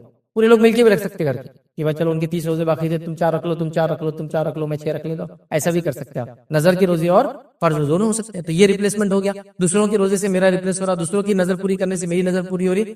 اور نمازوں کے بارے میں آتا آخرت میں ہوگا یہ کہ وہ ریپلیسمنٹ بنیں گی. تو کچھ عبادتیں ہیں لیکن ہر جگہ ایسا نہیں ہوگا, اس بات کو سوچ کے چلے. جہاں تھا کچھ انسٹنسز میں نے آپ کے سامنے رکھنے کی بہرحال کوشش. سوال آیا کہ حدیث میں اللہ کے کچھ کیریکٹرسٹکس آتے ہیں جو انسانوں جیسے ہی ہے, ایسے میں وسوسے آتے ہیں, امیجن کرنے لگ جاتے ہیں اللہ کو, ایسے میں ہم کیا کریں؟ دیکھیے یہ سوال کا بہت تفصیلی جواب آلریڈی میں دے چکا ہوں. میرا ایک پورا لیکچر اس کا ہے وسوسوں کی حقیقت اور اس کا علاج. بہت پاپولر لیکچر ہے الحمدللہ. کافی جو سائیکیٹرسٹ کاؤنسلنگ کی جن لوگوں کو ضرورت تھی, وسوسے بہت کثرت سے آتے, اللہ کے بارے میں, نماز کے بارے میں, روزے کے بارے میں, وضو کے اندر شک ہوتا ہے, سب کا جواب, پیشاب نکلا سوچ آتی, سب کا جواب میں نے بہت ان ڈیٹیل ان ڈیپتھ دیا ہوں, آپ اس کو دیکھ لیں. لیکن پہلا آپ کا سوال کیسا ہے؟ کچھ ایسی کیریکٹرسٹک جو انسانوں اور اللہ کی ایک جیسی ہے, اس کا کیا معاملہ ہے؟ تو پہلی چیز, اللہ کے تعلق سے ہمارا یہ عقیدہ یاد رکھے, لیس کمثلہ شیء وہو السمیع البصیر. لیس کمثلہ شیء, یہ اصول ہے, مطلب اللہ کے جیسا کچھ بھی نہیں ہے, یہ اصول ہے. قرآن میں آ رہا ہے اللہ کے 2 ہاتھ ہے, لیکن اصول لیس کمثلہ شیء, کیسے ہم کو نہیں پتا کہ تو اس کی جیسی کوئی مثل نہیں ہے. اب جب اس کی جیسی کوئی مثل نہیں ہے تو ہم سوچیں گے کیسا؟ جنت کے بارے میں آ رہا ہے کہ کسی انسان نے گمان نہیں کیا اتنی اچھی ہے, جہنم کے بارے میں آ رہا ہے گمان نہیں کیا اتنی خطرناک, تو اللہ کی ذات کے بارے میں تو گمان بھی نہیں آ سکتا. تو لہٰذا یہ اصولی بات ہے. تو اللہ کو 2 ہاتھ ہے, لیس کمثلہ شیء, اس کے جیسا کچھ نہیں, مطلب کیسے ہم کو نہیں معلوم. حدیث میں اللہ کے 2 ہاتھ اور دونوں سیدھے ہیں, کیسے؟ لیس کمثلہ شیء, ہم نہیں جانتے کیسے, بس اس کی ذات کو جیسے لائق ہے ویسے ہے, 2 ہاتھ دونوں سیدھے. حدیث کے اندر یہ بھی آتا ہے کہ اللہ تعالیٰ جو ہے قدم ہے, اس کو حدیث میں آتا ہے جب بندہ چل کے آتا ہے تو اللہ دوڑ کے آتا ہے, قدم ہے. قرآن کے اندر آتا ہے کہ اللہ کو پنڈلی ہے, کیسی؟ لیس کمثلہ شیء, ہم نہیں جانتے کیسے لیکن پنڈلی ہے. قرآن کے اندر ہے جب پنڈلی دکھا دی جائیں گی. ایک روایت کے اندر ہے کہ جہنم آواز دیں گے, اللہ کوئی ہے اور ڈالا جائے, کوئی ہے اور ڈالا جائے, کوئی ہے اور ڈالا جائے. اللہ کہیں گا نہیں ہے, سب چلے گا, مشرک جتنے کافر اور مشرک تھے سب چلے گئے جہنم, لیکن پھر بھی آواز دیں گی. اللہ اپنا قدم اٹھا کے اس میں ڈال دے گا, جہنم پناہ مانگی گی, اللہ معافی چاہتی ہو. تو قدم کا لفظ وہاں بھی آ گیا, پنڈلی کا لفظ قرآن میں آیا, پنڈلی دکھائی جائیں گے, اور اسی سے اپنے رب کو ہم سب سے پہلے پہچانیں گے, کیونکہ اللہ تعالیٰ ہمارے سامنے آئے گا. وہ حدیث بیان میں نہیں رکھا, ٹائم نہیں تھا. اللہ تعالیٰ جو بندوں کے سامنے آئے گا پردے کی آڑ سے آئیں گا اور کہیں گا میں تمہارا رب ہوں. لوگ کہیں گے نہیں تو ہمارا رب نہیں, کیونکہ پردے کی آڑ سے آئیں گا تو لوگ شناخت نہیں کر پائیں گے. پھر پنڈلی دکھائی جائے اور لوگ شناخت کر لیں گے. کیسے پنڈلی کی کیا کیفیت ہوگی, واللہ عالم, لیس کمثلہ شیء, اس جیسا کچھ نہیں. ٹھیک ہے نا, ہے کیسی کیفیت. اللہ تعالیٰ بات کرتا ہے, کلام کرتا ہے, تو کیا کلام کے لیے ہونٹ, منہ, زبان ہے؟ لیس کمثلہ شیء, ہم کو نہیں پتا, لیکن کلام کرتا ہے, بات کرتا ہے. لیکن ہم کو بات کو کیا کیا لگتا ہے؟ زبان لگتی ہے. خالی زبان سے بات نہیں ہوتی, ہونٹ بھی لگتے ہیں. خالی ہونٹ سے بات نہیں ہوتی, زبان تارک کو لگنا پڑتا ہے, ہوا میں نہیں ہوتا ہے, زبان تو ہوا میں لال نہیں ہوتا ہے. یہ سب ہے. تو کیا اللہ کو بھی یہ آرگن ہے؟ واللہ عالم. اللہ کو چہرہ ہے نا, وجہ کا لفظ کئی جگہ آیا, چہرہ ہے اللہ کا. کیسا ہے؟ کیا اس میں آنکھیں اور ویسی ناک, منہ ہے؟ واللہ عالم, لیس کمثلہ شیء, اس جیسا کچھ بھی نہیں, تو ہم نہیں جانتے. واللہ عالم. اللہ کو آنکھیں ہیں, اللہ کو انگلیاں بھی ہیں. ایک روایت میں اللہ کی انگلیوں کے بیچ میں ان مومن کے دل ہوتے ہیں, جدھر چاہتا ہے الٹا الٹ پلٹ کرتے رہتا ہے. تو کتنی انگلیاں ہیں؟ واللہ عالم, لیس کمثلہ شیء, اس جیسا کچھ نہیں, تو ہم نہیں مانتے. کیا انگلیوں میں ناخن وغیرہ ایسے؟ واللہ عالم, ہم کچھ نہیں جانتے. کیفیت کے بارے میں کچھ نہیں جانتے, جو بتایا گیا اس کو مان لیں. ایک روایت میں کہ اللہ کے سناتے, میں نے اللہ کو اپنے رب کو کل رات خواب میں دیکھا اور اس نے میرے سینے پر چھوا اور اس کے انگلیوں کے ٹھنڈک میں نے اپنے سینے پر محسوس. تو یہاں انگلیاں آ گئی, کتنی ہم کو نہیں پتا, کیسی ہوں گی ہم کو نہیں پتا, جیسے اس کے لذات کو لائق اور زیبا ہوں گی ویسے. اللہ نے استوا کیا, یہ بھی اس کا کیریکٹر, بیٹھنا, سوار ہونا, اس کو استوا بولتے ہیں. جیسا کہ بادشاہ کا سیاہسن پہ بیٹھنے کو بولیں گے بادشاہ کا استوا, سیاہسن. اللہ کا استوا کیسے ہوا عرش پر؟ ہم نہیں جانتے, ہم نہیں جانتے, کیفیت ہم نہیں جانتے. ٹھیک ہے, امام مالک سے سوال ہوا استوا کیا ہے, تو بڑی اچھی بات تھی, وہ اصولی بات بن گئی. وہ اللہ کے کیریکٹرسٹکس یا اس کے بارے میں اصولی بات ہے. الاستوا معلوم, وہ کہتے ہیں استوا کیا معلوم, وکیف مجہول, وہ کیسے ہوا ہم کو نہیں معلوم, وہ ہم کو نہیں پتا کیسے ہوا. دیکھیں استوا اللہ کی جب ہم بات کریں کہ اللہ نے استوا کیا، سوار ہوا، تو ایک بادشاہ کس کا سوار ہونا ہے، غلام کا سوار ہونا ہے، ایک آدمی کا سوار، فرق ہوتا ہے نا. ایک عام آدمی کو بولیے آ کے بیٹھیے وہ الگ بیٹھے گا، ایک بادشاہ کو بولیے آپ بیٹھیے ایک الگ ڈھنگ سے بیٹھے گا، ایک فقیر کو بولیے بیٹھیے تو آتا نیچے بیٹھ جاتا ہے، ارے آپ اوپر آئیے، نہیں با میں کوئی سب. ہر کسی کا استوا اس کی ذات کے حساب سے ہوتا ہے. تو اللہ کے استوا کے بارے میں بات ہو رہی ہم نہیں جانتے. الاستوا معلوم ہے، استوا کیا ہے سب کو، الاستوا مطلب بس بیٹھنا سب کو معلوم ہے. وکیف مجہول، اللہ کے بارے میں جب بات آ رہی ہم کو ایمان کیسا ہوتا. آگے انہوں نے فرمایا الاستوا معلوم وکیف مجہول، اور آگے فرمایا اور اس کے بارے میں سوال کرنا، وہ سوال بھی بدعت، اور اس کے بارے میں سوال کرنا بدعت ہے، اس لیے کہ صحابہ نے کبھی اللہ کے رسول کے بارے میں سوال نہیں کیا. بیچ میں اور ایک جملہ میں بھول رہا ہوں، تو بہرحال یہاں استوا کے بارے میں اصولی بات پتہ چلی. تو اللہ کی ہر چیز کے بارے میں ہم کیا بولیں گے، جیسے اللہ کی ذات کو لائق اور زیبا ہے ہم نہیں جانتے. تو آپ کا جو سوال تھا بہت سارے کیریکٹرسٹکس جو انسانوں میں آتے ہیں وہ اللہ میں بھی. اب یہ تو میں نے فزیکل لیا، اب فزیکل کے علاوہ لوں تو اللہ سنتا ہے، ہم بھی سنتے ہیں، وہ ویسا سنتا جیسا اس کی ذات کو لائق اور زیبا ہے. ہم لوگ تو کتنا لمیٹڈ ہے، میڈیم لگتا سننے کے لیے، ہوا نہ ہو تو سنے بھی نہیں آتا ہوں، کان کام نہ کرا تو سنے نہیں آتا ہوں، مشین لگانا پڑتی ہے نا. اللہ کا ویسا نہیں، انلمیٹڈ مطلب انفائنائٹ، مطلب انفائنائٹ لفظ بھی درست نہیں ہے اس کے لیے، اتنا زیادہ ہے نا. بہرحال ٹھیک ہے، تو لہٰذا سننا، دیکھنا، باخبر ہونا، علم ہونا، یہ تو پھر جو جس کو بولیں گے انسان بھی علم حاصل کرتا ہے، اللہ کو علم ہے، انسان بھی دیکھتا ہے اللہ بھی دیکھتا ہے، لیکن اللہ کا دیکھنا کیسا ہے، اس جیسا کچھ نہیں ہے بھائی، لمٹ لیس انفائنائٹ جس کو بولتے ہیں. اس بات کو ہم یاد رکھیں.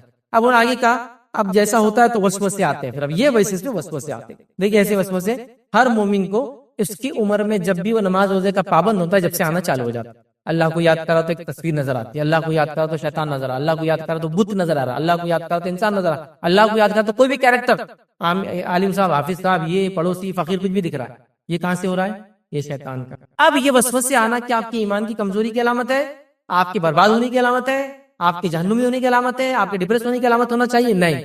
آئیے اس کے بارے میں واقعہ سنتے ہیں. نبی اکرم صلی اللہ علیہ وسلم کے زمانے میں ایک شخص، ایک صحابی ہے کہ اللہ کے رسول، مجھے اللہ کے بارے میں وسوسے آتے ہیں. ایگزیکٹ وہی سوال جو آپ نے کیا، اللہ کے بارے میں وسوسے آتے ہیں، اور اتنے ڈینجر آتے ہیں، حدیث میں ڈینجر لفظ نہیں لیکن ان میں بہت خطرناک، اتنے ڈینجر آتے ہیں کہ بولنے سے اچھا میں چاہتا ہوں کہ میں جل کے کوئلہ بن جاؤں، میں جلا دیجیے کو مجھے اور کوئلہ بنا دے. انسان جل کے کوئلہ بنا دے نا، آگ میں جل جاتا تو کیسے کوئلہ بن کے، جھاڑ کوئلہ بنتا زمین میں دب کے کئی صدیوں بعد، تو انسان جل گیا تو کوئلہ بن جاتا. جل کے کوئلہ بولنا میرا دل نہیں چاہتا. کتنے گندے وسوسے آ رہے اس کا مطلب. نبی اکرم صلی اللہ علیہ وسلم کیا فرما رہے معلوم آپ کو؟ شکر ہے اس اللہ کا جس نے شیطان کے فریب کو وسوسہ بنا دیا. وسوسے کا آنا ایمان کی علامت نہیں ہے، یا وسوسہ آنا خود ایمان نہیں ہے، یاد رکھیے وسوسہ آنا ایمان نہیں ہے، وسوسے کا آنا آپ کا ایمان ہے اس کی علامت ہے. لیکن وسوسہ خود سے ایمان نہیں ہے. میں نہیں بولوں گا کہ وسوسہ ہے تو ایمان ہے آپ کا، لیکن ایمان کی علامت ہے.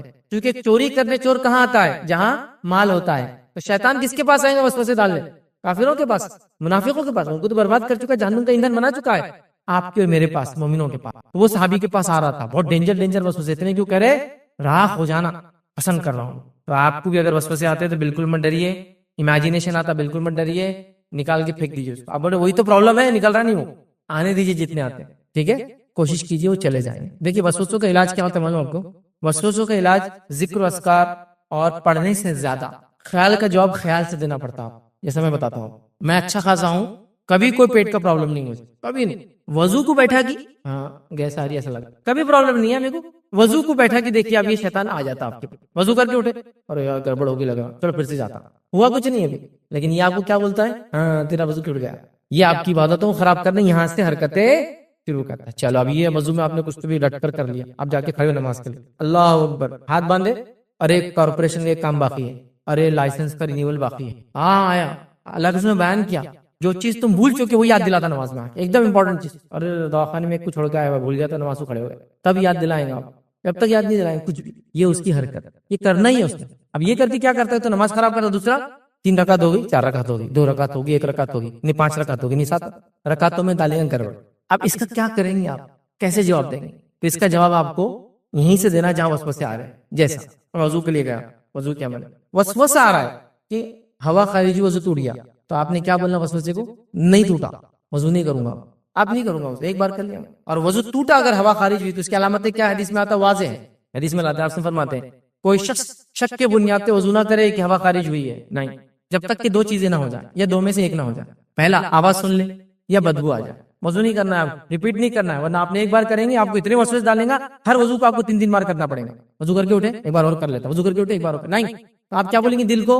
آج ایسی نماز پڑھنا ہے. پھر وہ آتا شیطان آپ کے پاس، بغیر وضو کی نماز ہوتی کیا؟ جواب کیا دینے والا اس کو؟ بیٹا تم اتنے خیر خواہ نہیں، تم نکلو، بولو تم نکلو، یہ خیر خواہ نہیں ہے آپ کا، یہ آپ کو وسوسہ ڈال رہا ہے وضو ٹوٹا ہوا، صرف سمجھیے اس بات کو آپ، تو اس کو آپ کو مائنڈ سے کھیلنا پڑتا ہے، تو آپ کو وسوسہ ڈال رہا ہے یہ اللہ ہے، تو اس کو بولنا میرا رب ایسا نہیں ہے، اس کو وہاں جواب دینا اندر، جیسا اس نے بول رہا یہ اللہ، آپ اعوذ باللہ اعوذ باللہ اعوذ باللہ، اتنا خطرناک وسوسہ آ گیا میرے کو اللہ کے بارے میں، نہیں ویسا نہیں، یہ اللہ نہیں ہے، آپ اس کو ریٹیلیٹ کرو، ذہن کے اندر وہ جیسا وسوسہ لا رہا ویسا اس کو رسپانس دو، وہ نہیں کریں گے آپ کو تو پوری زندگی خراب کر دیتا ہے لوگوں، اور کئی لوگوں کو ایسے وسواس بہت آتے ہیں، تو آپ کیا کریں، وسوسوں کی حقیقت اور اس کا علاج میرا کمپلیٹ لیکچر ہے، 2 گھنٹے 12 منٹ کے قریب پورا لیکچر ہے، اسے کلپ مت دیکھیں، پورا لیکچر وہ کیجیے، انشاءاللہ بہت اچھے انداز سے یہ چیز کو آپ اس میں سمجھ پائیں گے کہ کیسا اس کا علاج کیا جائیں گے انشاءاللہ۔ اسی پہ اپنی بات کو ہم ختم کریں گے، وآخر دعوانا الحمدللہ رب العالمین، سبحان ربک رب العزت عما یصفون وسلام علی المرسلین والحمدللہ رب العالمین۔ السلام علیکم، آپ بھی ہمارے اس کام میں تعاون کریں، اپنی زکات و صدقات کے ذریعے ڈونیشن ڈیٹیلز کے لیے ڈونیٹ پر کلک کریں۔ اگر آپ کو ہمارے ویڈیوز پسند آئے ہیں تو اسے شیئر کریں اور سب کے حقدار بنیں۔ روزانہ ہمارے ویڈیوز کو پانے کے لیے ہمارے یوٹیوب چینل کو سبسکرائب کریں اور بیل آئکن دبائیں۔ ہم سے دیگر سوشل میڈیا پہ جڑنے کے لیے ویڈیو میں دیے گئے آئی ڈی کو سرچ کریں۔ جزاک اللہ۔